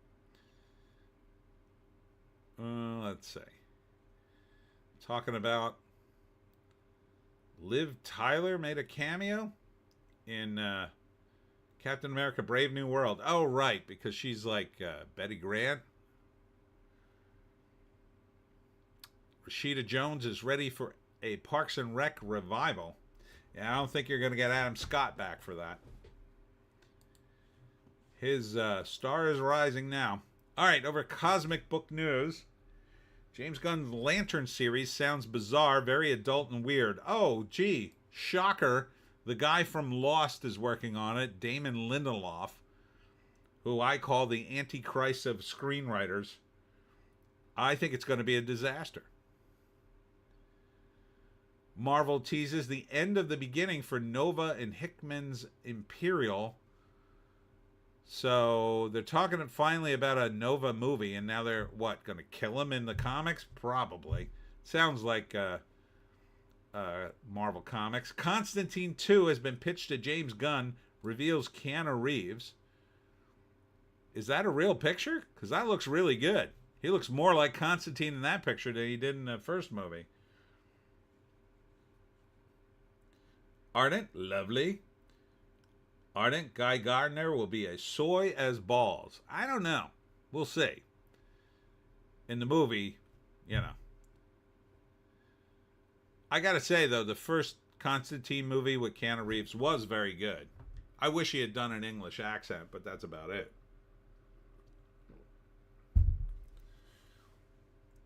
Ardent, that's an AI image. I thought so. It looks really good, though. Alex Ogle, did Liv Tyler heal Captain America in Rivendell as he shouted, "We was elves"? JC, that's AI. Looks good, though. Here's Daisy Ridley's new movie, bombing on Rotten Tomatoes. Shocker. Oh, he said so many nice things about it. I don't understand. Let's see. JC, first Constantine wasn't bad. Underrated. Yeah. Yeah, they just didn't need to make it a Constantine movie. It could have just been, I don't know, some other character. Ardent at Alex LOL. 5 minutes later, Elrond came in playing guitar on Orc Looks Like Uruk High. Yes, Rob Liefeld is correct. Daredevil Born Again was a comedy series. Oh, so I guess the original plan was a comedy series with Daredevil? Oh, that would have been a disaster and a half. With Marvel's She-Hulk cucking him at every turn. God, that sounds bad.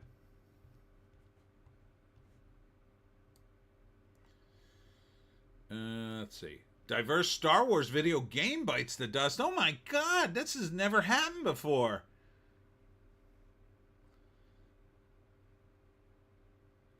Alex Ogle, Reeves doing an English accent? He tried that in Dracula and was roundly panned. Oh, that's true. Hey, I think he'd be better at it by now. Spider-Man 4 release date delayed by 1 week, so it's still coming out in the summer. JC, they probably wanted to make it like the Mark Waid run of Daredevil. Probably. Let's see. Ooh, this is exciting. I know you're excited about this. Your Friendly Neighborhood Spider-Man Season 2 will have Spider-Gwen, everybody. So it'll be even more woke, if you could possibly imagine. I wonder what everybody's pronouns will be this season. Let's see. Ardent at Alex. In the first Constantine, he just did an American accent. Alex, would you like a cup of tea, dude? I like how you made me say that. Ardent, make it end. Oh, and I guess in Spider-Man? This must be in the comic. Paul, the guy who cucked Peter Parker, is now going to be the new Venom. So there's that. I mean, this is just terrible in my view. No one seems to have any sense of editorial control at Marvel Comics in my view. I mean, they have painted themselves into a corner after corner in the comics, and they just don't give a crap. They just put out more and more crap. You can only fix this with a hard reset now, in my view. You'd have to go in there and say, we're going to start over. Boom. Put Peter back in high school. Start the whole thing over. And reintroduce the old characters. Maybe don't put them in high school. Maybe start it at the Daily Bugle. Keep a secret identity and then keep it. Never reveal it ever again. That would be my move. Hit a hard reset. Go back to the way it was when it was popular. And, give us new villains, new adventures for the character we like. That everybody likes. Not just me. I mean, I'm not saying make the comic for me. I'm an older guy. Like, it's not aimed at me. Yes, you do have to broaden it a little bit for more modern audiences, but that's as easy as changing the technology and some of the references. I mean, you don't want to have a reference to Gilligan's Island. That's old. But you have to stay with the formula. That's what made it popular. Ardent, I love how Marvel is making Invincible's Omni-Man look more and more heroic, or at least admirable. JC, retcon one more day, or whatever it was called. I think you have to redo the entire Marvel universe. There's too many characters that just you definitely need to reset on the X-Men. Oh, I would reset the X-Men hard. Yeah, I would get rid of all the surprising gay characters and put them back to when they were straight and normal. Because there were gay characters already in the X-Men universe. But it seems like the editors at Marvel and DC every day say, oh, let's reveal this character is gay or bi or whatever. No. Alex Ogle, I enjoyed Critical Drinker's interview with Thomas F. Wilson, Biff. He was somewhat less than flattering about current writing. I can imagine. See, look at this. Batman gets new costume from DC Comics with relaunch. Yeah, like, that'll help. That was the problem, everybody. Oh, the low sales aren't because of our terrible stories or our constant focus on identity politics. It was probably Batman's costume. Yeah, that was never popular. God. You think I'm losing my voice now? Imagine me being the head of DC Comics, how much I would yell at the guy who came up with this idea. Oh, you're going to redo his costume, huh? Come here. Come here. Come here. There's your severance.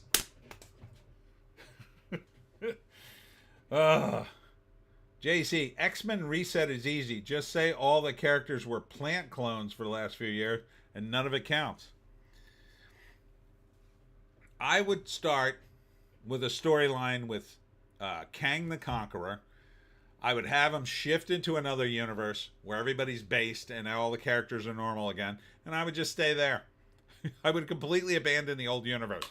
And I would say maybe I'd go back to it to see how stupid and woke it was after I reestablished the baseline, just to compare it and show how evil the characters had become in that world. But to fix the current world is just impossible, I think. They've ruined too much of it.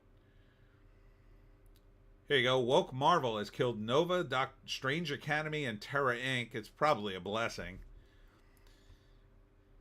Reacher 3 off to a strong start according to this reviewer. I kind of don't care now. Alan Richardson won't shut up about politics, and it's really sort of turning me off of watching the show anymore. I kind of can't get past when actors like this insert their very woke politics. And first off, it would be different if the Reacher character was woke. Then it would kind of go and I'd kind of be okay with it, but I probably wouldn't watch Reacher. But Reacher's character, in my view, is definitely not woke. Definitely not woke. He would definitely not make these statements. And you could say, well, he's a private person. He's entitled to his own things. Yeah. And I'm entitled not to support him. And that's where I'm just about at. I just can't support these people anymore. I'm so sick of it. I just want them to entertain. Like, if he was entertaining enough that I can overlook the politics, maybe I could overlook it. But my God, season 2 wasn't that great. Season 1 is awesome.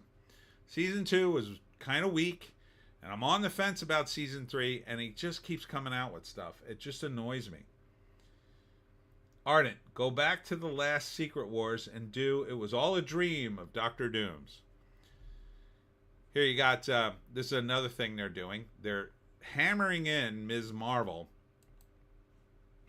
and they're going to put her, so somehow retconning her into every major event in the X-Men. Because, like, Kamala Khan, or the woman that this character's based on, doesn't even work there anymore, I don't think. But, like, they won't stop obsessing over this character. They're insisting they're going to make it popular. And it's just not. The comic been canceled multiple times. The show wasn't a hit.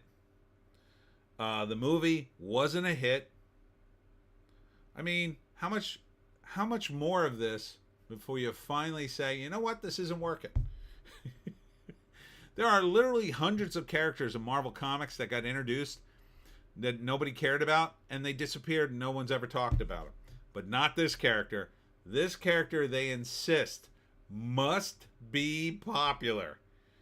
And to prove that it'll be popular, they're going to ram it down your throat until it's popular. It's not going to work. It's never worked. If it worked, do you know how many characters would be popular today? There are literally hundreds of characters where rich people tried to shove them down people's throats, and it just didn't work.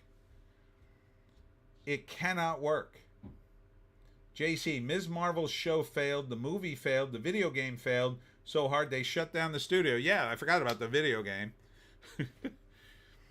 I mean, they had to change the character's superpower for the TV show. They had to. They created a character that didn't even work within its own character. What woman would want a superpower of giant hands? No woman wants giant hands as their superpower. No, that is no way to appeal toward women readers. You could have maybe given her a superpower that would have made her super sexy and desirable. That's a power women like. Oh, they like that power. And you might say, well, don't they already have that power? Yes, but they want more of it. There's a million different things you could have made for a female. Like Dazzler has a power that I think women would like. She can do stuff with light, and she used it to help her singing career. Like, I could see women liking that character. I mean, the character's a little dated, but you could easily update that for modern audiences, right? You can make her like a modern day pop diva who uses her superpowers to make herself famous. That would 100% work today. Ms. Marvel doesn't work. The costume's bad. The superpower's bad. The origin story's bad. Nobody likes it. The comic, the movie, the TV show, the video game, the comic, everything failed. There's no redeemable quality of the character, and yet they are jamming it back into the history of the comics because I guess they think it'll work. Like they think, okay, now we have to accept her as part of the history of Marvel Comics. No, we do not. And in fact, the next people, and you better hope it's not me, the next people that take over Marvel Comics can very well go in there and say, no, we have to take her out and restore her to where she belongs over there. In the Marvel Universe, but nobody cares about her. JC, Dazzler would work if Taylor Swift would do the role, but I don't think she cares. No, she probably doesn't. She doesn't need the money or exposure, and but she would be great at it. Oh, that would be the hit of hit movies. You make a Dazzler movie with Taylor Swift, even if the movie makes no sense, that'll easily make its money back. I think you could totally do a Dazzler movie. You could even make a romantic comedy. I mean, you don't have to make it very complicated. You put Taylor Swift in it, and she sings a couple of songs. Oh, my God. You wouldn't know where to put the money. There'd be so much of it. Her concert movie was a big hit. Certainly that would be a big hit. Oh, it would be an absolute smash. But, she's making so much money on tour, she doesn't have the time to shoot a movie. That would be a step down for her in terms of making money. They couldn't drive a big enough money truck towards her. Because keep in mind, musicians make all their money on tour.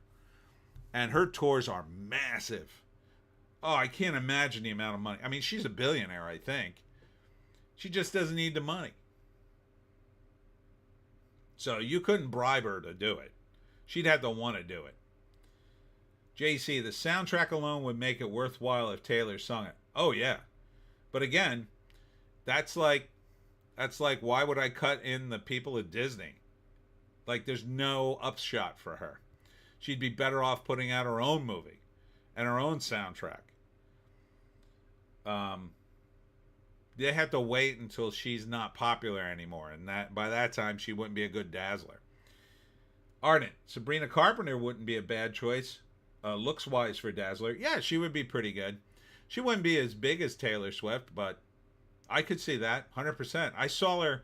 I caught a glimpse of her on TV the other night, and she looked hot. I think that was the SNL 50th anniversary performance, which, by the way, I didn't get into, but man, the Tom Hanks thing. Let me just get into it briefly. So, do I have a link to it? Probably not. So Tom Hanks, everybody was on the SNL 50th anniversary except the cast, except the old cast members for the most part. So they're doing Black Jeopardy, and if you don't know the Black Jeopardy bit, it's very simple. It's a bit they've actually been doing since the beginning of the show. First, they did a Jeopardy parody. It was just a funny version of Jeopardy where they ask questions that are uncomfortable and funny based on the time period. JC, Sabrina Carpenter is a cutie. I have a thing for skinny blonde chicks. Who doesn't? Then they upgraded it during Tom Hanks' early appearance on the show when he was doing Punchline. And the premise of the Jeopardy sketch was, it was Jeopardy. I forget what they called it, but the idea was that I think it was like Seinfeld Jeopardy, because it wasn't the most correct answer. It was the most sarcastic answer. And then they upgraded it again to Black Jeopardy, which is a more recent sketch. And so the idea in that sketch is, oh no, they did the Stupid Jeopardy with Norm Macdonald as Burt Reynolds, and another guy did Sean Connery, and they did Stupid Jeopardy. Or I think they called it Half-Wits. Or was that? No, that was the SCTV version. But anyhow, they do Black Jeopardy. So they did it on the SNL 50th anniversary. So it's not the correct answer. It's the most black answer. And so the guy from Good Burger is the host. Leslie Jones is one of the characters. Then Tracy Morgan is not playing himself, but he's playing Darius, one of the contestants. And then Eddie Murphy is in the skit, and he's doing Tracy Morgan. And he's doing a pretty spot-on Tracy Morgan impersonation. It's pretty funny. And so they're doing Black Jeopardy, and like Eddie is just knocking it out of the park with every answer. The audience is dying because his imitation of Tracy is right on point, and he's ad-libbing, and you could tell. And so in the middle of the sketch, as the sketch is really like punching people in the face, they cut back to Eddie's spot, and he's gone. And Tom Hanks is standing there. And Tom Hanks is dressed as a Trump supporter. He's in a MAGA hat, and he's got like a beard and like a denim jacket and a t-shirt on and jeans. And then he starts doing like the racist Trump supporter bit. And then at some point, like the host tries to shake his hand, and he's afraid to shake his hand because he's black, but then eventually shakes his hand. It was uncomfortable. You saw the energy go right out of the room, and nobody was laughing at it. And in fact, you heard some people kind of boo, I think. It was bad. Like, you go from Eddie Murphy, who's killing it, doing Tracy Morgan, and then Tom Hanks doing this very lazy, stupid bit about racist Trump supporters. It didn't even make any sense. Like, why did he suddenly show up? His character had been in previous sketches, but he just showed up in the middle of the show, and Eddie was gone. Just so they could go out of their way to slam Trump supporters in the 50th anniversary. And then the other controversy was Ryan Reynolds made a joke about their lawsuit. Blake Lively and Justin Baldini's lawsuit, which I've been talking about for like 2 weeks now, because every day there's a freaking headline. This is the one day I haven't seen a headline about it, but that is still going on. And Yeah, that's about all the clips I saw from SNL 50, and quite frankly, that's all I want to see. A lot of people I talked to said, "Oh, it sucked. I watched the whole thing. It sucked." But yeah, I mean, I won't go into it anymore. But SNL is just gone. That's another thing that's dead for different reasons. Not for being woke, just for being over. Alex Ogle recast Ms. Marvel with Joy Reid. Oh, that would be hilarious. Racist Dazzler. Ardent at Alex Ogle. I hate you more than for that suggestion that all the pineapple on pizza shenanigans. JC, Celebrity Jeopardy. Hello? With Burt Reynolds? Yeah, I know. I backtrack. JC, Eddie Murphy back on SNL again. He was really good in the Black Jeopardy sketch. JC probably did it because they wanted to knock Trump supporters and they knew it would be the only skit anyone would care about because Eddie was in it. But like Eddie, I don't think wanted to be in it because that's why he just disappeared, but I don't know. He was in one other sketch too, but I didn't see that one yet. Somebody told me that one was good too because Eddie's brilliant when he's doing comedy. I wish Eddie would do his own sketch show. That would be fucking awesome. Sorry, I didn't mean to curse, but I miss Eddie and his comedy when he was funny. But yeah, that just SNL. Anyhow, Malcolm star Frankie Muniz gets no respect from fellow NASCAR truck drivers. Nobody goes with me. That's not true. He came in 10th place in his category during the race. But the big news was, and the Wrap isn't covering it apparently, they're doing the Malcolm in the Middle reunion, and one of the characters is going to be non-binary. Guess which one? I guarantee it'll be the youngest one. I forget his name. I almost said Stewie, but it wasn't Stewie. What the hell was his name? I forget the youngest brother. But, God, what a way to ruin a good idea. On Disney Plus, they're finally going to do a reunion of Malcolm in the Middle, and they gotta woke it up. That is not going to bode well for the fans of the show. What else? I hate the Wrap. I'm moving on. That Park Place. Hammer Films announces its first new monster movie in 60 years. Wow. What's that all about? New CEO. That's crazy.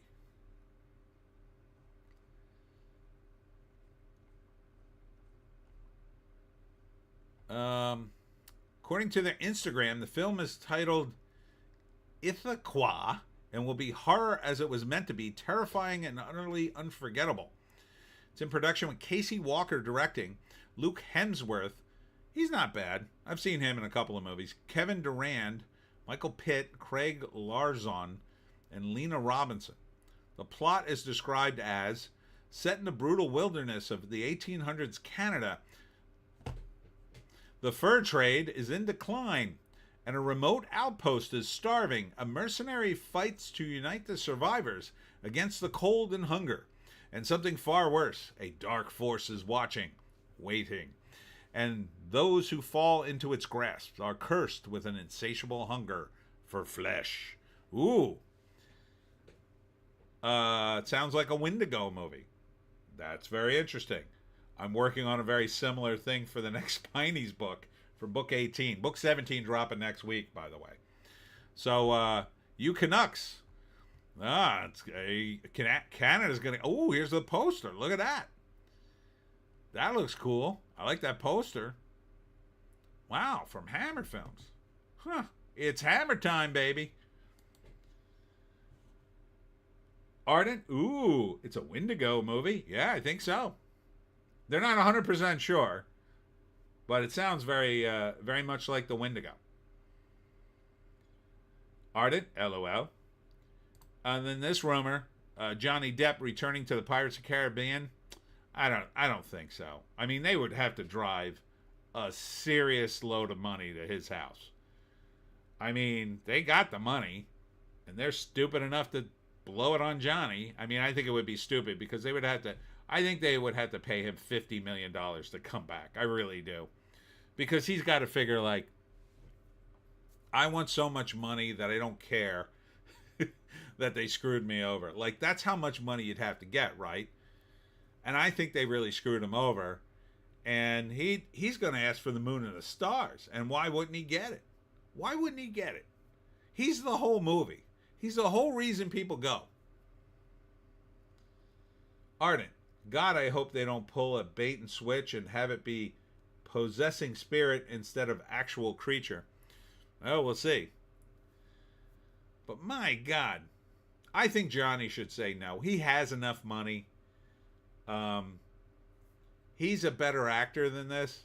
I think he should stop doing regular movies and only do critically acclaimed, like really cool stuff.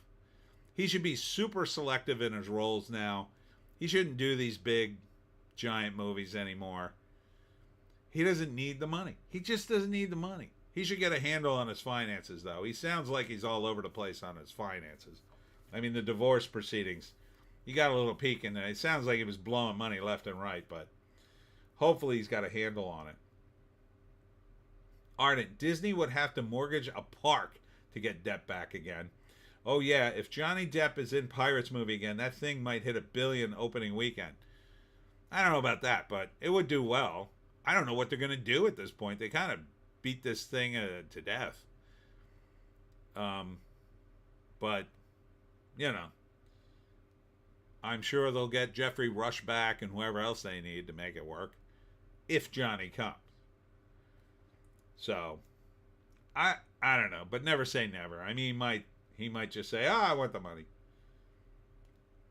Ardent, oh yeah, if Johnny Depp was in Pirates movie, the thing might hit $1 billion open. Oh, I read that. All right, what else? We got Breitbart.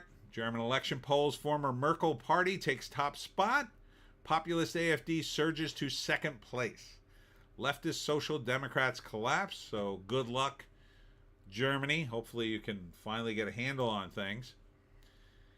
Let's see. Over at Breitbart, ousted Kennedy Center president defends drag queen performances following Trump criticism.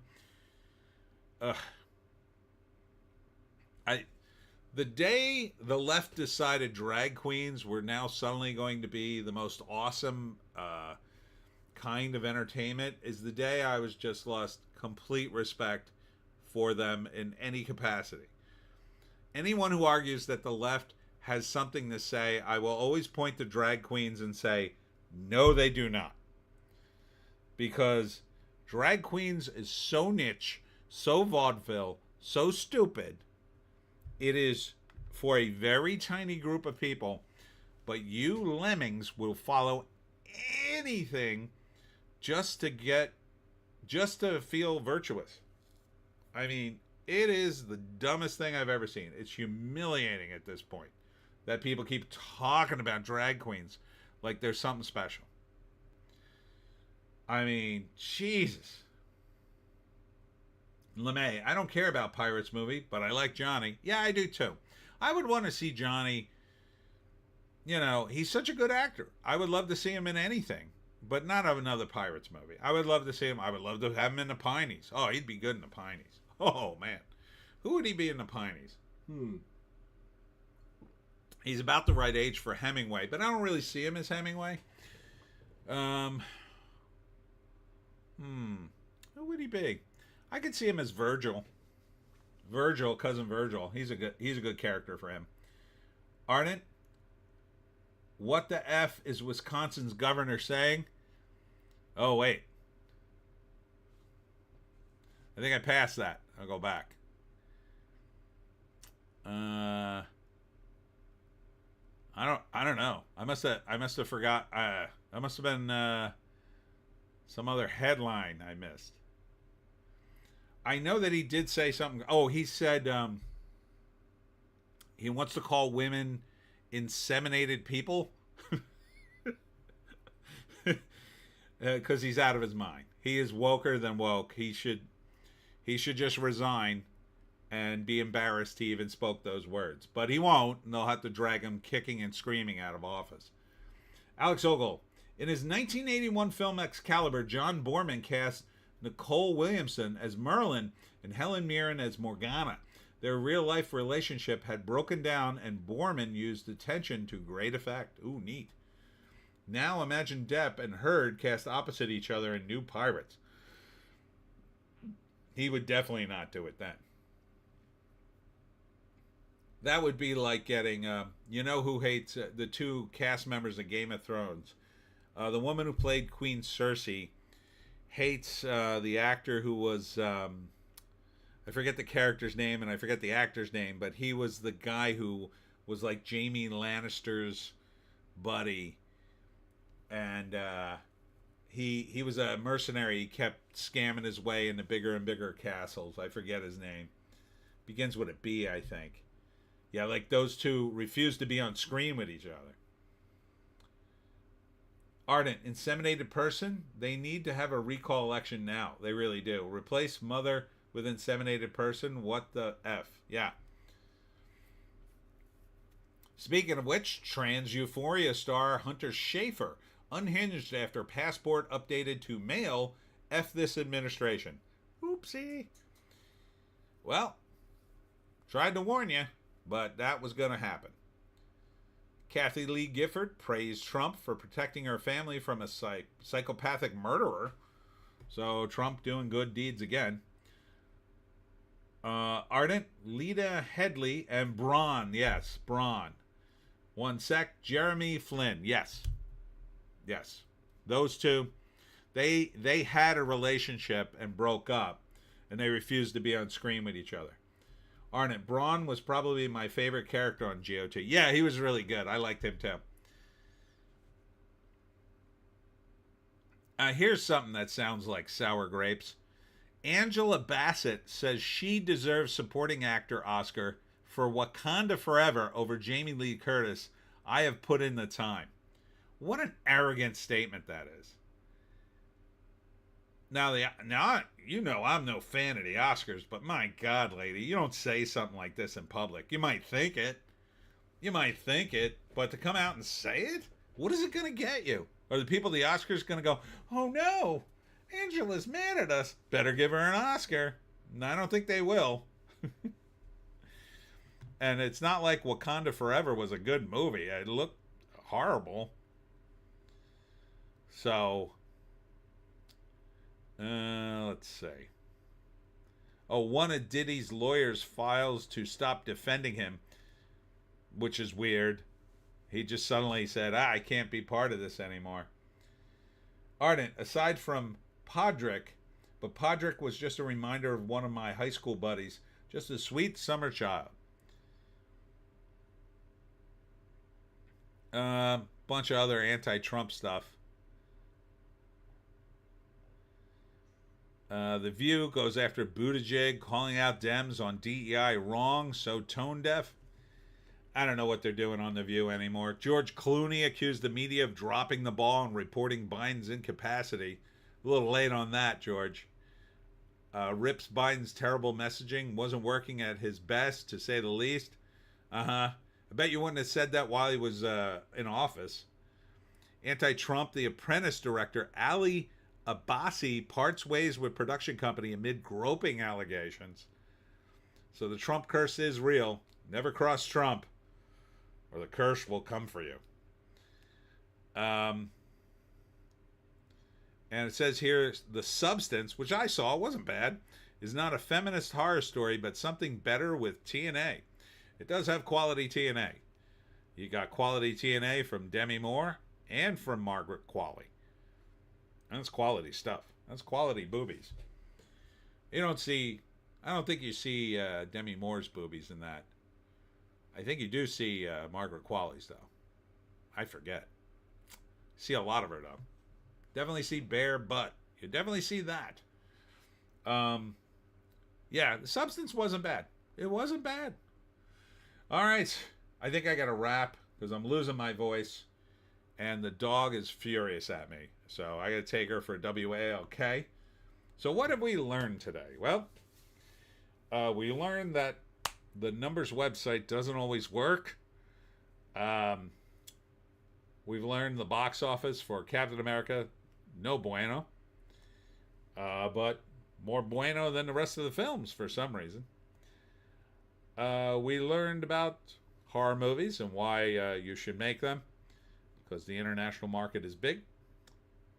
We talked about comics, Doctor Who. Learned they all suck. Star Trek, Star Wars, the usual. They all suck now. Good night, LeMay. Good. Thanks for coming in. Make sure you give me a like on your way out the door if you would.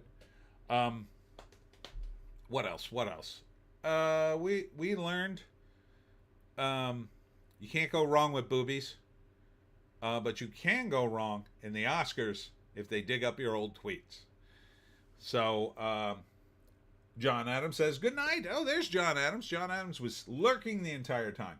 We also learned that the Oscars will be on March 2nd, which will be, well, that's next week, isn't it? That's next week. So next week we're doing the Oscars. Doing the Oscars. Ardent, today we learned that everybody prefers Depp to Heard. That I've got an odd thing for Kate Sackhoff. Don't judge me. It's all right. It's all right. Everybody has their odd thing. I'm 58, so there's a lot of older women that I like. Donna D'Errico, Selma Hayek. They're all quality. Ooh, smoking hot still. Halle Berry, still holding up great. Who else? Oh, there's so many. So many. They hold up and you just go, wow, why can't everybody look this good? But sadly, you got to do your exercises. You got to do your sit-ups, ladies. Ardent, we learned SNL might stand for Self-Harming Nincompoop Lounge.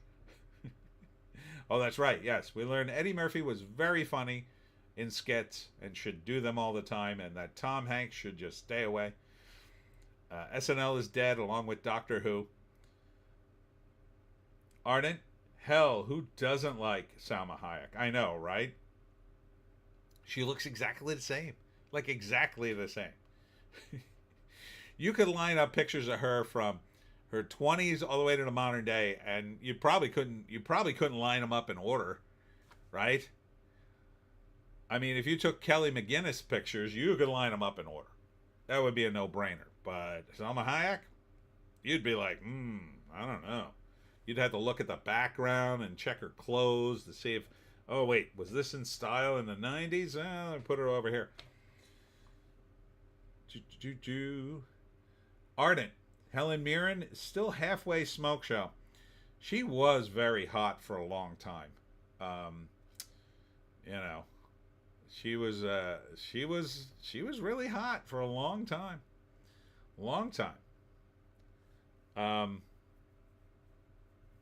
You go back to Caligula. That's why she was naked in Caligula. She's totally naked in that. She's doing stuff too. Oh my God. That's a porno movie, Caligula, if you haven't seen it. It really is.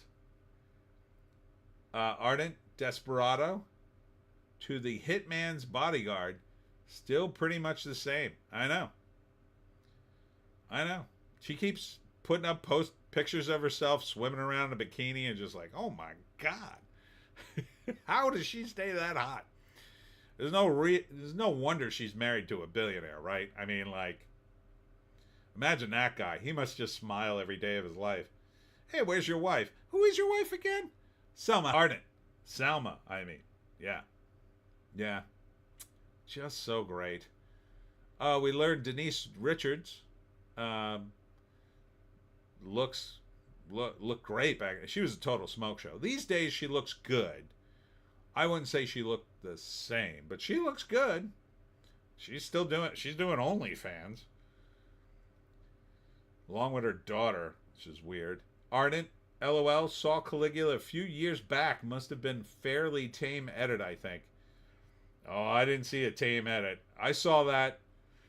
When did I see it? I saw it in the 80s. I forget how I got a copy of it. I think I saw the X-rated version because some of the scenes in there, I was like, what is happening? Holy crap. Let me put it to you this way. Back then, I couldn't pick Helen Mirren out of a lineup. There's tons of naked chicks in that movie. I mean, they're having an orgy. It's crazy. Great. You don't even know what the plot is watching that movie. There's so much sex, gratuitous sex in it. Then, like, the sex, at some point, the sex stops and then it gets into the story and it's just like, you're just trying to process it all and, like, you're not even paying attention to the dialogue because it's just so off the rails. It really is just a porno movie because that's the way they kind of roll, right? Like, you don't even process what the hell the plot is of a porno. You're just like going, why are they talking now? Why are they wearing clothes and talking now? That's kind of the way Caligula is. You're just like, what? There's a movie here too? You mean they're going to do other things other than have sex with each other? All right. Yeah, I saw it on videotape. That's how long ago I saw that. So if I had a copy of it, it's long gone. Videotapes do not last. All right. I'm going to wrap it up here. Once we start talking about Caligula. Oh, when we talked about food, I forgot about that. Speaking of which, I might get some food. I don't know. I had a lot of food right before the show. Ardent, LOL, trying to make a porno with a plot sounds like a challenge. Well, you know, it's funny because right at the beginning of the videotape era, that's kind of where it was headed. Like the late 70s porno, and this is part of the plot of Boogie's Nights. They say they were just sort of getting into that. And some of the porno was becoming mainstream. Some of it in the late 70s had hit relatively decently, that enough that studios were thinking about this. But then the new technology came and it just never really materialized because anybody could really get a video camera. And so they were so much cheaper to shoot, and the function of a porno movie is different from a regular movie. Like, nobody was really looking to spend more money shooting a porno, right? So then it was sort of like they flooded the market with videotape porno, which was different. Like, it wasn't shot on film, but it was a hell of a lot cheaper. And then, like, it went from, like, you know, let's say 100 people making pornos to like 1,000 people making pornos. And then these days you've got like hundreds of thousands of people making porno because it's just all over the internet. Ardent, for audience retention mostly. Later, brother. Oh yeah, pineapple doesn't belong on pizza. Thank you. Now I can finally leave. All right, that's it for me, Tony D. I will be at the Residence in Voorhees at 3 p.m. on Tuesday for my talk on how to hunt the Jersey Devil. Thanks to all came out to Nerdfest. Thanks to all came out today for the live stream. And don't forget, Book 17 of the Pineys this week. We'll see you.